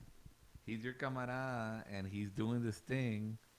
I don't want to piss this guy off because we're gonna do this. He's shit gonna together. beat our fucking ass on He was Facebook gonna like Live. that, dude. He was like, he would ask me that kind of shit. Like, dude, like, so what is it? What is it that I can avoid talking about or things that I should avoid doing to not piss Josh off? And I was like, I'll let you know, dude. Like, I don't know, man. Like it's Like for the I- most part it's just all I think mutual he's respect. guarded by somebody or something. I don't know, and like, he's You've got a got block out of- you've got a force field, bro. You got a force right, field. right. Like it's That's just. Damn, you guys are fucking- wild as fuck. But It's true though. I mean, Roger's there. That I told him that was the first conversation. Yeah, we had 100%. That's all the stuff that was saying. so. Exactly what that's he pretty said. interesting. Samesies, dude. And I guess I don't know. Let's not talk Fucking- about me anymore. I don't want to. He's Nah, scared but- now. He's like, "Fuck this! I'm going to the." What if bruja." he's a fucking like What right in he's the an- closet what if he's an warlock? Anunnaki, alien, dude? You're a I fucking might alien. be, dude. I'm Yeah, I an mean, alien on that's the what it border. is. That's why he's got a podcast called Aliens on the Border. Real dog. shit. Oh shit! Nah, but I wanted to. We fucking derailed the conversation super Sorry, hard, dude. but Lizard's looking at him, dude. He knows, dude. got lizards in the back. You're a homie. fucking what is it called? A Those reptilian? Reptilian lizard. Maybe I folk. am, dude. I'm a trans-dimensional entity, dude. Nah, I don't know. No, what I wanted to talk about was like your idea about like spiritual vampirism and stuff, or the reverse, like the healing effect. Yeah, man, I feel like it's real, and it's also like part, I guess, scientific and part supernatural, which I've mentioned before. I feel is like the actual closest explanation to what the reality is that we live in. You know what I mean? And for me, like in the rational sense of it, is like, well, if your body is powered by like an electrical current that is created by your heart beating, and then your thoughts moving back and forth are also like, Synapses. like create an electrical current that move back and forth, then there's like a magnetic field that's projected around your body, right? And that is where like the idea of like, oh, I feel like vibes and other people's vibes and stuff kind of like comes into an actual like tangible explanation, at least to me, you know, and the way that I perceive the world around me is just like, well, we interface, dude, with this fucking dimension, and we forget like fundamental facts that are in the current understanding of what reality is, and like we have like a huge impact on the reality around us, whether it is like by projecting our will onto it or projecting our thoughts onto it. They all carry their own like specific frequencies because they're consisted of matter, and if you break it down to the smallest fucking particle, it's an atom, right? And an atom has a specific resonant frequency that it's resonating at, right? So essentially we're just creating matter through our thoughts and projecting out like those types of energies, right? So if you're a witch, warlock, wizard, or whatever, then you probably have like a pretty knowledgeable understanding of how to hone and project your will or control energy and stuff like that. Maybe that goes into the whole thing of why I'm like always fucking exhausted after these things, dude. I don't know why. Like any little thing, like whether it's like comedy or podcasting or anything, like I always feel just fucking drained. Like, I feel like I put out a shit ton of energy, and like when really I don't. I'm sitting down here and I'm talking, but like after these things, I feel fucking drained, dude, and it gets me in a bad mood sometimes. Well, going back to in both things which we're saying, I mean, the shaman in all these cultures, something that I found out recently that I didn't know is that the Koreans still use the shaman instead of priests. Like in South Korea, I assume? Yeah, Or- South okay, Korea. yeah. I didn't know this till recently. If shit's going down, if your kid's sick, shit like that, they call in a shaman, dude. Like they still, and it looks like some Native American shit. Like, I was like, what the fuck is going on? And I go, what's this century? Because I was looking at some document. I go, when this is taking place? And right, 3 years ago, I'm like, what the fuck? And there's people playing the drum, and they fucking cut chickens and shit. A witch doctor. Right. And and they still believe in that. Like, that's still very important and very intricate in their culture. And I think that that's why the Native Americans and all those people, they had maybe the shaman had that energy, that had that thing, and they could heal through their energy, through their, whatever it is, and protected the tribe. Even nowadays, man, like if you want to get into like energies and things like that, like how our wireless networks and like phone lines and shit like that can cause illnesses and cancers, and people are like, oh, you can't be around Wi-Fi too long because then you'll get brain cancer, or Well, I'm fucked. What? yeah. So 5G, dude. when I was That's not true. Where's though. Rick when you need him? I mean, I'm just saying, like, this is what. Well, Did I you just not- had this conversation with Rick actually. Did you 2 not days listen to ago. Alex Jones, dude? 5G, my guy. So okay, so see, I just took Real shit. I just real took talk. I just took an anatomy course, and my fucking what? It's funny prefacing that. Like, I just took an anatomy course. Well, it's because Let me tell you how I'm an expert on anatomy now. So my professor, who was a doctor, was like, "Oh, do you know that like the radiation from like cell phones can like damage your like living cells or whatever?"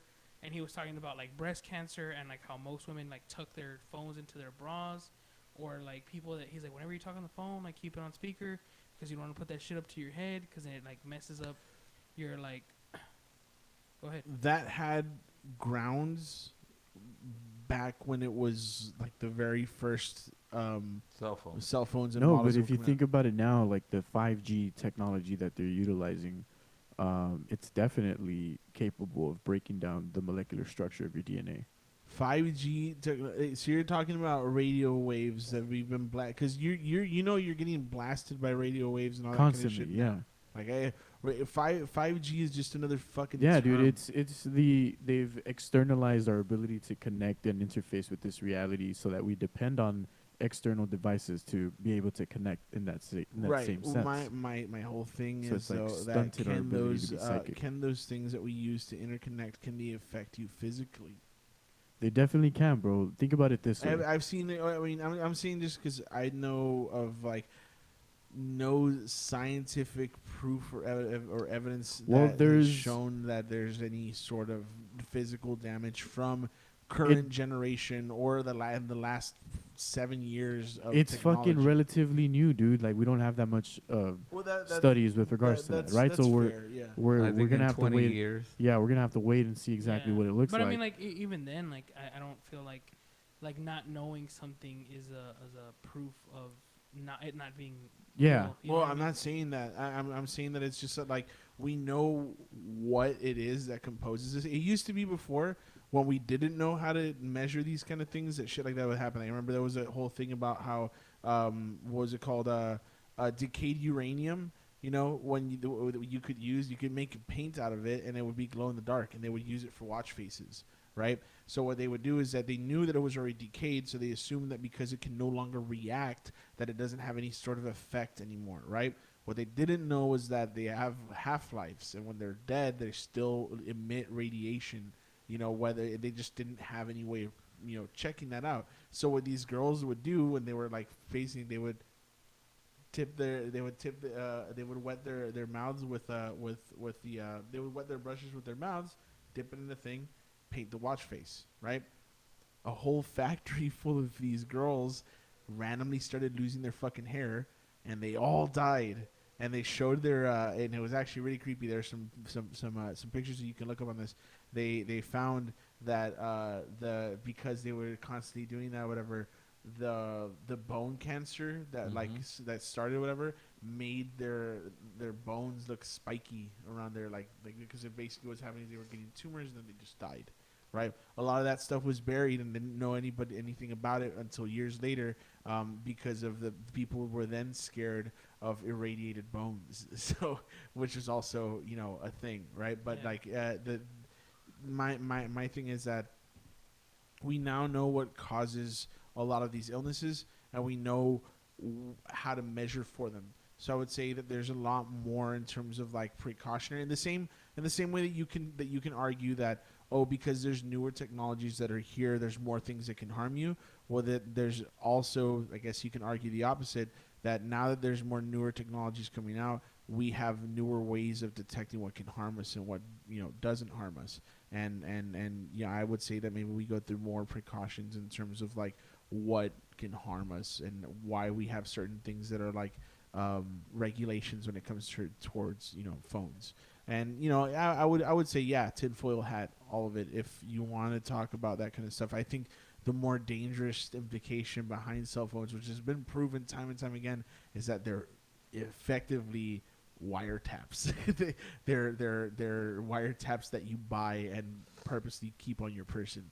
That to me is a lot scarier than, oh, I can have this on my ear and it'll give me brain cancer. Yeah, And like of it's- course we're living in 1984. That's all been proven. And the other thing about that though is that like there is government patents that have like cell phone towers that would be able to manipulate and control like mass consciousness and shit. I read that there were plans that. Oh, you know what's funny? Well, not funny, but there's a story named Chip Chan. Have you all ever heard of this? No. Yes. You heard of Chip Chan, Deep Web. Okay, so Chip Chan is a girl who, well, they call her Chip Chan because all they know about her is about her chip and that she was posting on 4chan at some point, right? This girl, this kind of circles back to the Deep Web conversation, or not Deep Web conversation that we had, but what I wanted to talk about. Chip Chan was is a girl that you can find this stuff on the Deep Web for, where she's constantly updating the blog, right? And she constantly has herself under surveillance. She has a webcam on her, a bunch of camera angles on her, or whatever, because she's convinced that one day she is going to be murdered by I want to say it was Korean. Is it Korean? Yeah. Is it Korean? Korean. Well, you know what's funny is they don't actually know where she is, because they haven't been able to locate her But yet. she writes her messages. But she in writes her Korean. messages, and so she's Korean, and she has a blog. So the thing is that she once posted this link. People started sharing this link of this girl that was just randomly living under constant surveillance, just Big Brothered herself. Gave this link out to everybody. Well, they started noting that at times randomly what would happen with her is that she would have accidents. She'd shit and piss herself, and she would puke, and she'd have orgasms, and all these random things that would happen to her involuntarily. So when people started trying to find out what the hell's going on a little bit more, somebody else linked a blog, and it was of the same girl.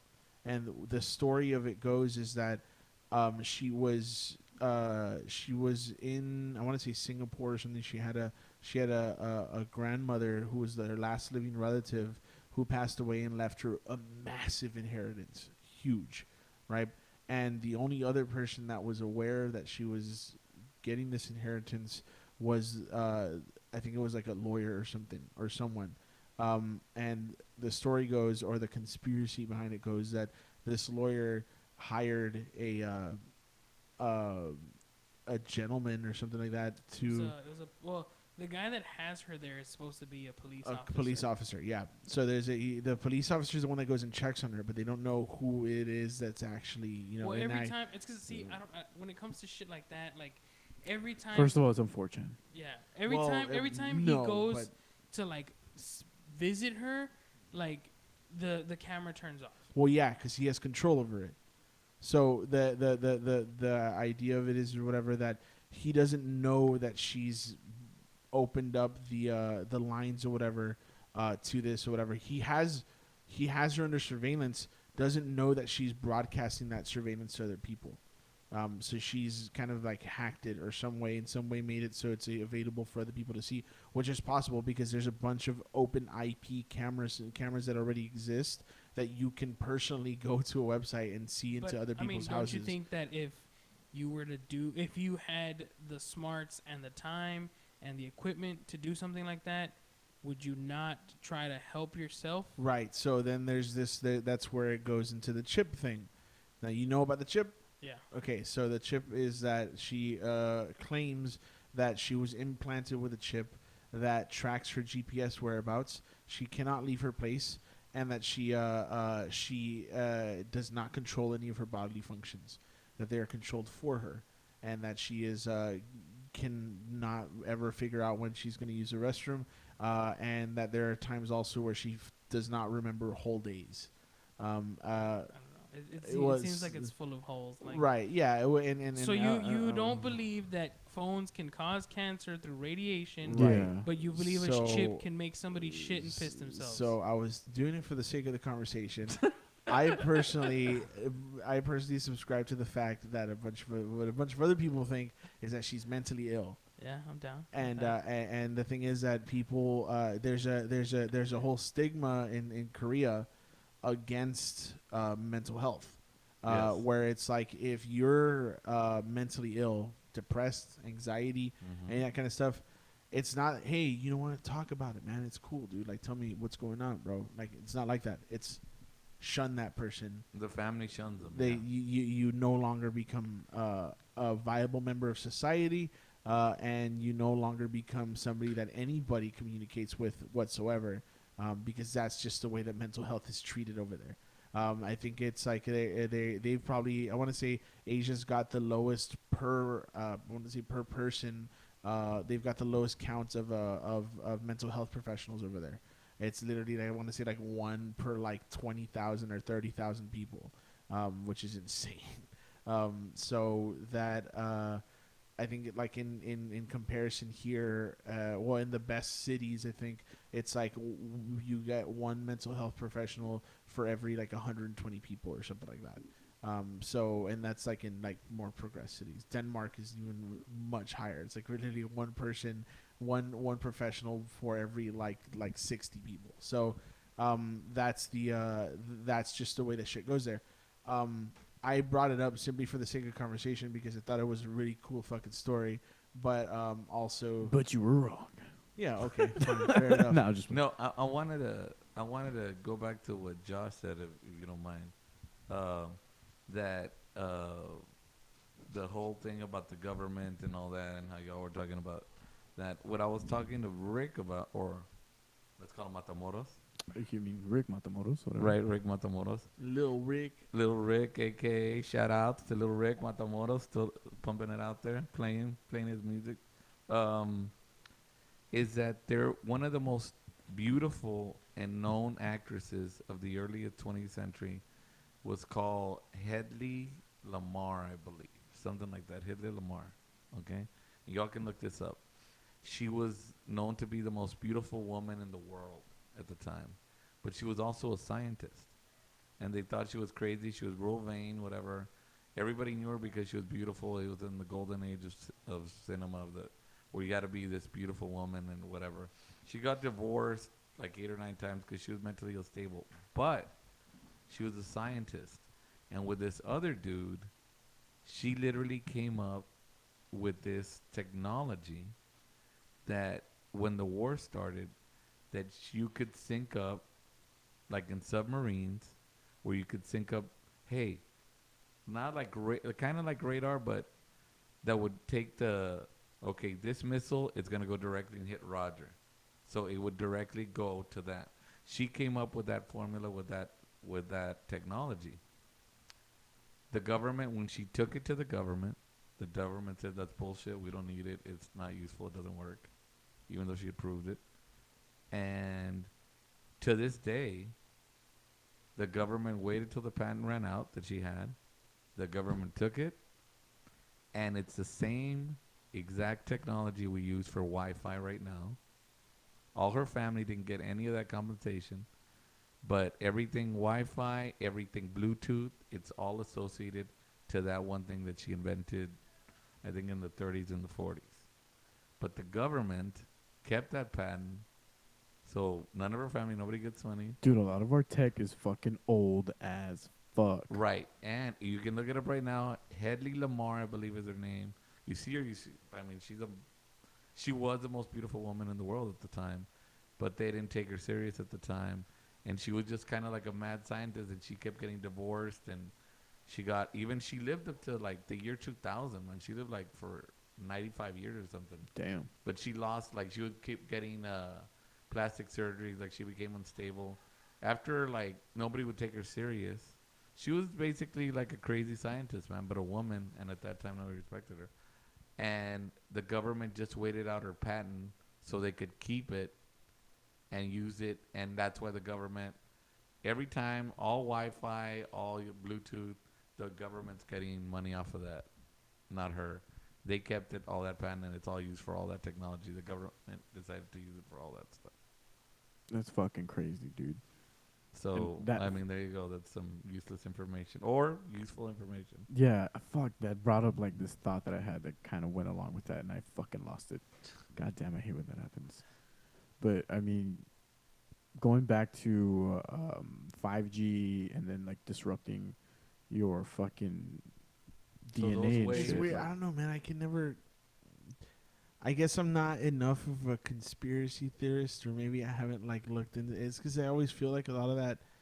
I feel like a lot of those conversations, it's also kind of like, yeah, but also this. Yeah, but if also that, then why not this? You know, why is the latter? Why is it that? Why is it possible that you can say that the government's doing all of these things, whatever, but it's not possible they can just as much not be doing them?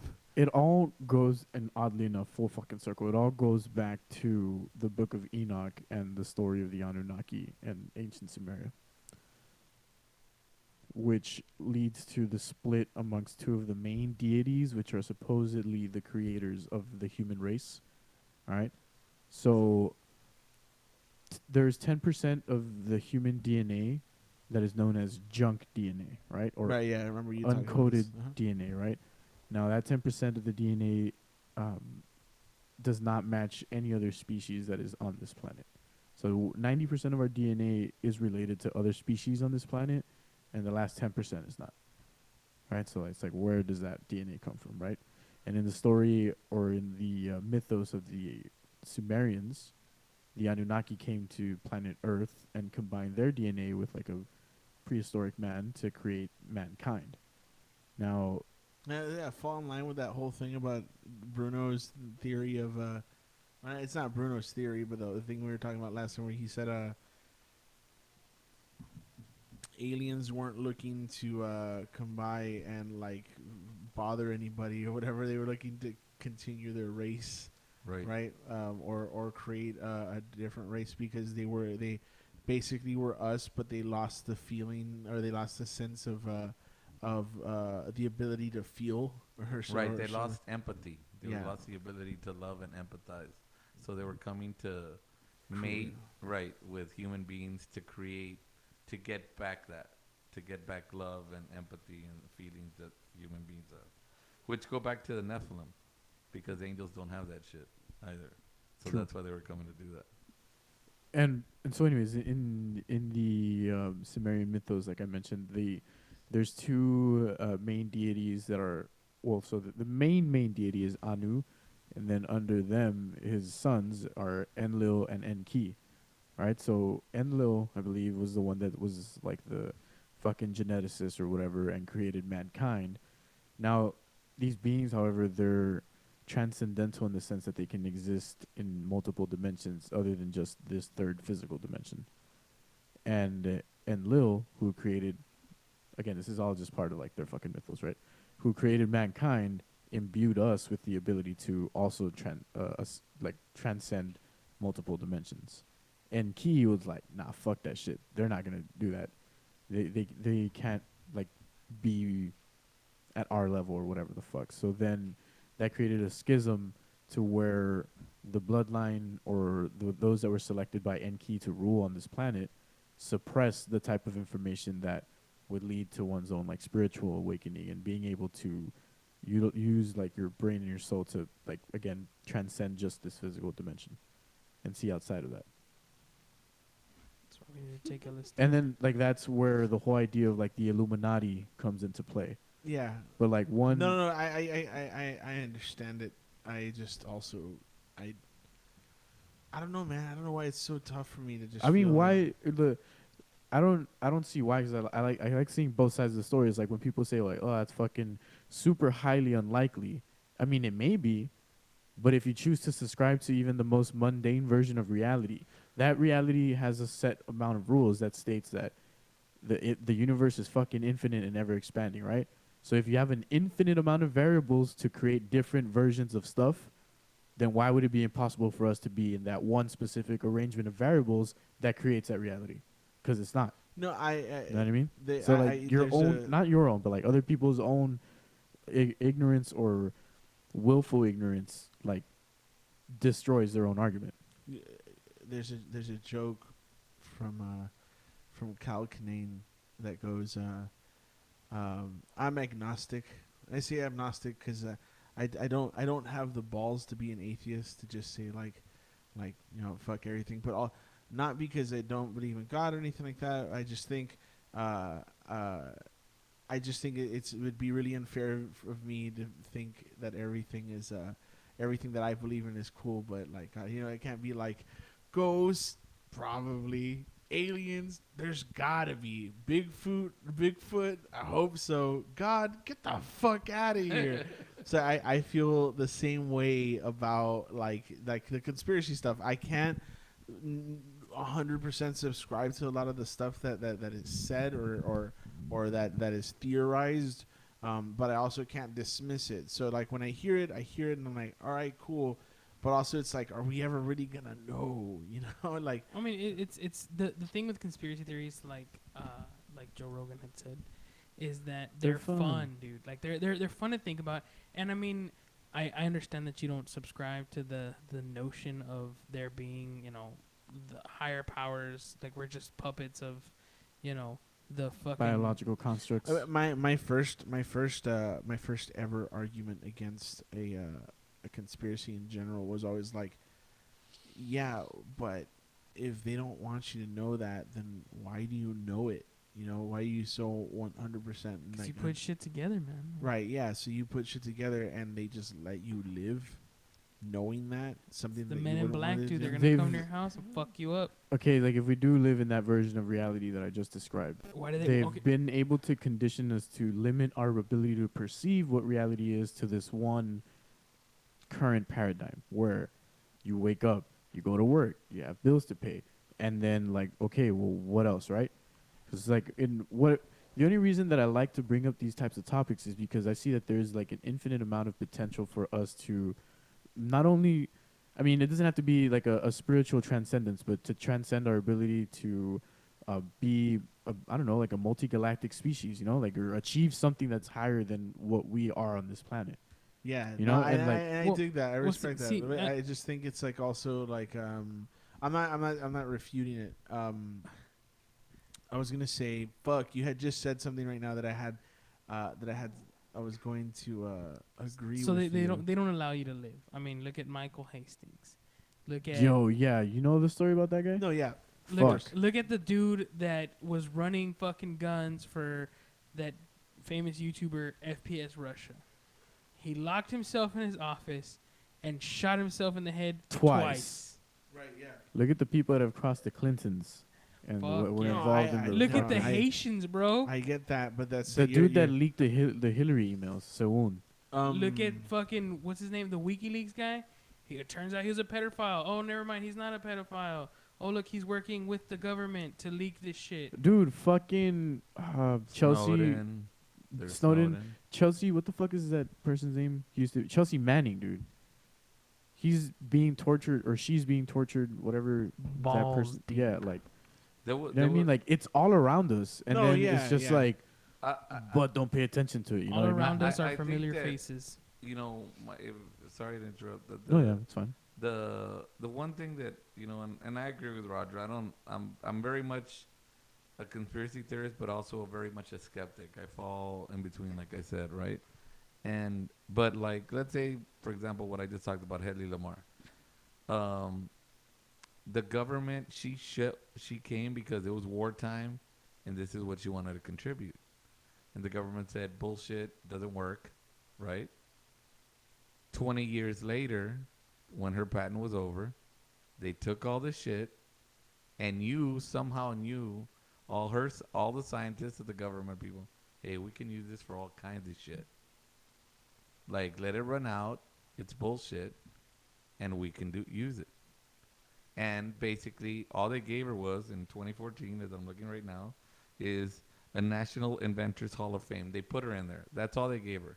She got no money, no recognition in her time, and the government decided to use all these things for tracking, for Wi-Fi, hence Wi-Fi, how they're controlling your phones, how the Bluetooth, how they're picking up all your, how you just said, how they're tracking you. All the stuff that they're using is technology that they've acquired a long time ago. And so those little conspiracies, yeah, how do we know? We find out years later. Right now, like when I told Rick about this, Rick didn't know about it, right? When I was like, no, this girl knew. He was like, what? So he started looking it up, and we looked it up. Oh, yeah, man, I heard about her for a long time ago. So there's a lot of pieces. There's also, again, I'm going to drop some some information. Hopefully, somebody is hearing it. There's a publisher called Forbidden Bookshelf, and it's all these books that the government doesn't really want you to read. The Pale Horse and shit. That one. Well, like it's called the Forbidden Bookshelf. No, I'm saying like it was one of and those books. and right? The Lords of Creation, which this guy back in the 20s. I don't make people understand. He's farting or something. All right. It reminds me of prison.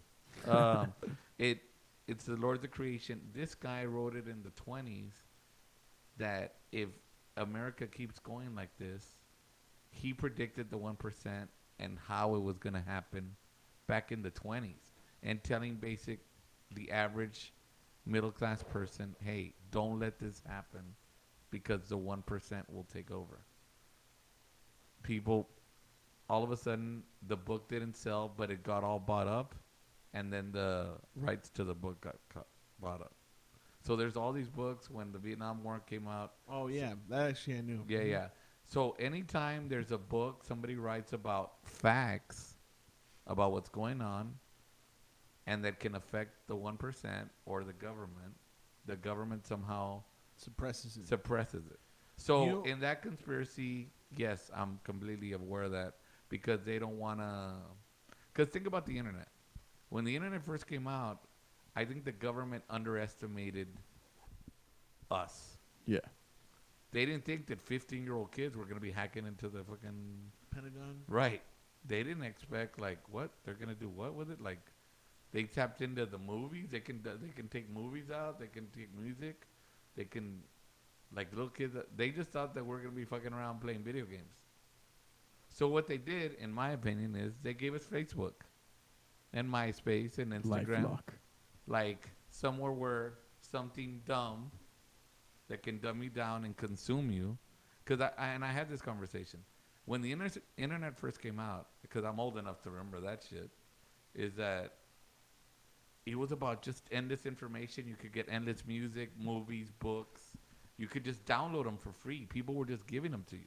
I remember because at the time that I was studying that philosophy, one of the guys that I was studying with, that was a big occult, guy, he was downloading every occult book from all over. Like, he could get it from all over the world. And then all of a sudden, like, they start reducing, like, hey, coming down on that. Because they realized, wait a minute, these people are just getting too much shit. Like, we didn't know. Let's give them a toy they can play with that'll distract them. Because I asked somebody recently, I go, how much of the time that you're on the internet do you actually go seek out information and knowledge?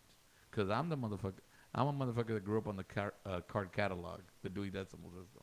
If I wanted to read a book or find out about Bigfoot, about the Bermuda Triangle, about the occult, I had to go to the goddamn library, track down the goddamn book. Hopefully Josh hadn't stole it, because nobody had read it but him. He hadn't checked it out since '84, and you could read it.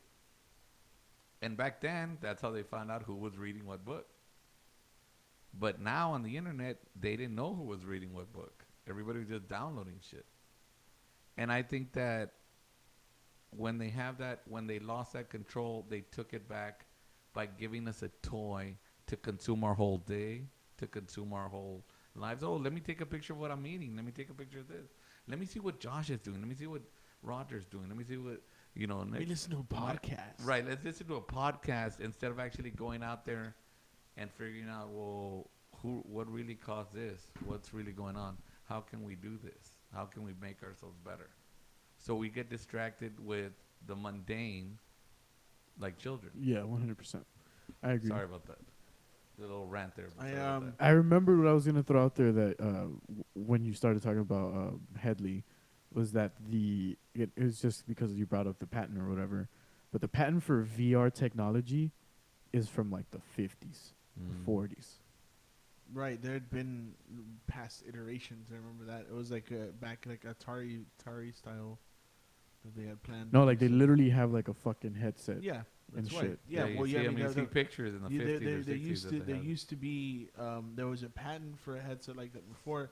One of the first I remember because I had played with one. Obviously, it wasn't the fucking 50s, But there were Power Vision ones. I forgot what the fuck they were called. Time traveler. But they used to exist, man. There was the Power Glove, dude. There were some different things before too. What the fuck was I gonna say? Stones. You know what I think you should do? We're already getting close to wrapping, I think, but I think we should do an episode about a guide to being woke. Cause I don't know, bro.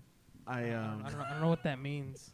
What are you talking about? He was just talking about a little while ago, man. About Being a guide to transcending, dude. 'Cause I think I don't have like one. You think we should just all drop acid and do a podcast?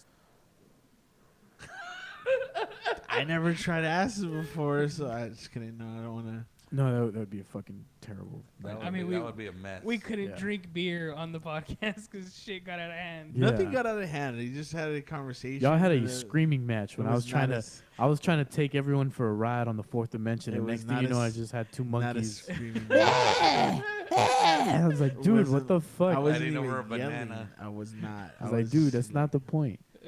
But dude, I don't even know what to tell you anymore, bro, because you asked for a rap, so I want to hear you rap.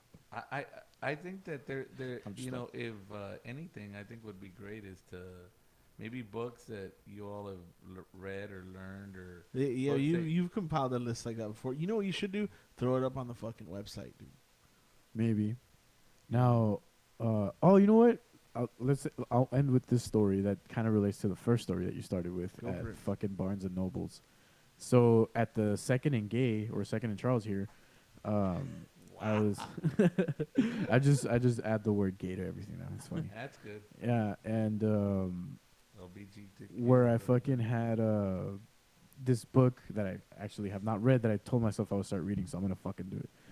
Anyway, so I was at that same section that you were in the New Age section. Actually, this happened twice. Once was at a Barnes & Noble and once was here. The first time at a Barnes & Noble in Dallas, what book was it? The fucking Graham Hancock book, Fingerprints of the Gods. I have It was just like, I own that book. for some reason, like I was just looking at a myriad of fucking chingos of books, and that one was just like, hey. And I just grabbed it at a random, and I looked at it, and I was like, I'm fucking buying this, all right? And I left. Now, here in Laredo at this fucking Second and Charles, I was looking specifically for like on symbolism or something like that from Carl Jung, but they don't fucking have it. And I stumbled upon the New Age section for some reason, and there was like a bunch of crazy titles, and I was like, what the fuck? And I noticed a book again that kind of like had the same thing, where I picked it up, and it was called Magic History on Magic by Alphys Levi. And I was like, interesting. And there was like a crazy sigil on the front. And I just skimmed through it real quick, and there was a bunch of different sigils, and I was like, oh, that's cool. And I put it back, and I started walking away. And like, mind you, I put it back badass, right? Like I opened the space where it was, and I put it back and whatever. As I was walking away, I just hear it. And I turn around, and the fucking book that I had just put back like jumped off of the shelf and landed on the floor. And I was like, well, I guess I'm gonna fucking take it. So I did.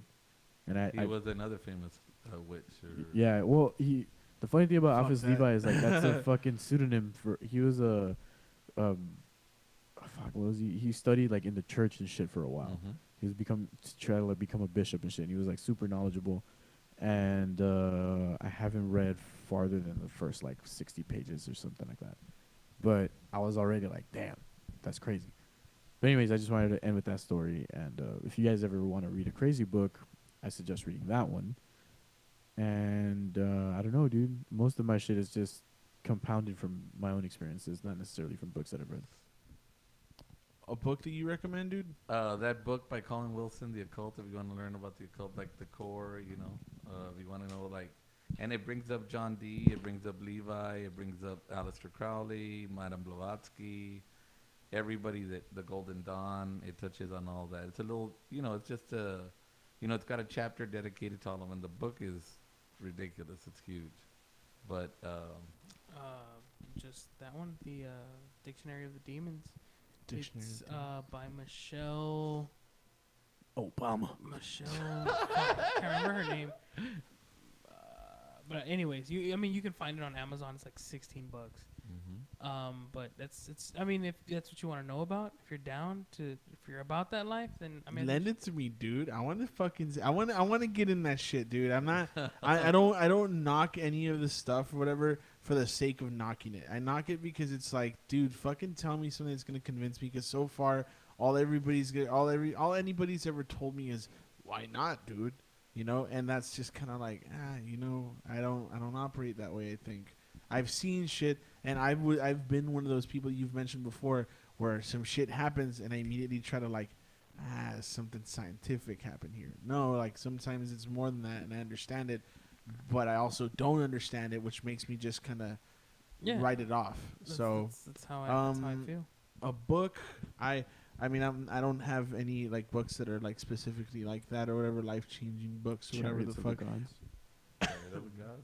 But I will say, read Rants by Chuck Palahniuk. Fucking knew it. My favorite fucking book. You should read Guts by Chuck Palahniuk. Dude, that's in Invisible. 1984. No, that's by in Orson Ghosts. Yeah, same. Or classic Aldous Huxley, Brave New World. Brave New World is another one I was gonna say. If you haven't read Brave New World, Harrison Bergeron short story. That's a fucking crazy one too. Ahead of its time. Cool, man. Anything to plug? Anybody's got anything to plug? Yeah, of course. Show in check Austin. out the fucking Open Mic. Follow Nickles' podcast, Open Mic at Open Mic. That's Open Mic Cast on Facebook. You got an Instagram? No Instagram. No. All right, cool. Good for the gram. You want to plug nothing? I have nothing to plug. Nothing to plug. I've got a show this Thursday in Austin. I'm going to be at Anderson Mills Pub at 9:30. I will be at Comedy Happy Hour at Happy Hour Bar here in Laredo, Texas, with my boys Aaron and Francisco, and that'll be on May 16th, I believe. And announcing here, because by tomorrow I'll be posting the flyer, I finally have a start date for the mic drop. The mic drop open mic. Yeah. Mic drop open mic at Cultura, that will be on May 2nd, the first Thursday and every Thursday following. There may be some tricky stuff because I don't want to compete with anybody's showcases, including Aaron's. So Aaron's showcases, since he does have them on Thursdays, on those weeks I might move them over to Wednesdays. But whatever, you'll see that. Follow the mic drop. Yeah, guys. Come by and talk some shit on the mic, motherfucker. Peace. I'm gonna. No, I don't even know. I'm just gonna play this shit. If y'all, I don't know, whatever. You can turn it off and not listen to it if you want to. But I just thought that this scene is dope as fuck. Their mouths are full of bitterness and curses, and in their paths, nothing but ruin and misery. And the fear of God is not before their eyes. They have taken the hearts and minds of our leaders. They have recruited the rich and the powerful. And they have blinded us to the truth. Our human spirit is corrupted. Why do we worship greed? Because outside the limit of our sight, feeding off us, perched on top of us from birth to death, are our owners. Our owners. They have us. They control us. They are our masters. Wake up. They're all about you, all around you. Peace. Are we off? Yeah. How was it, man? I hope I did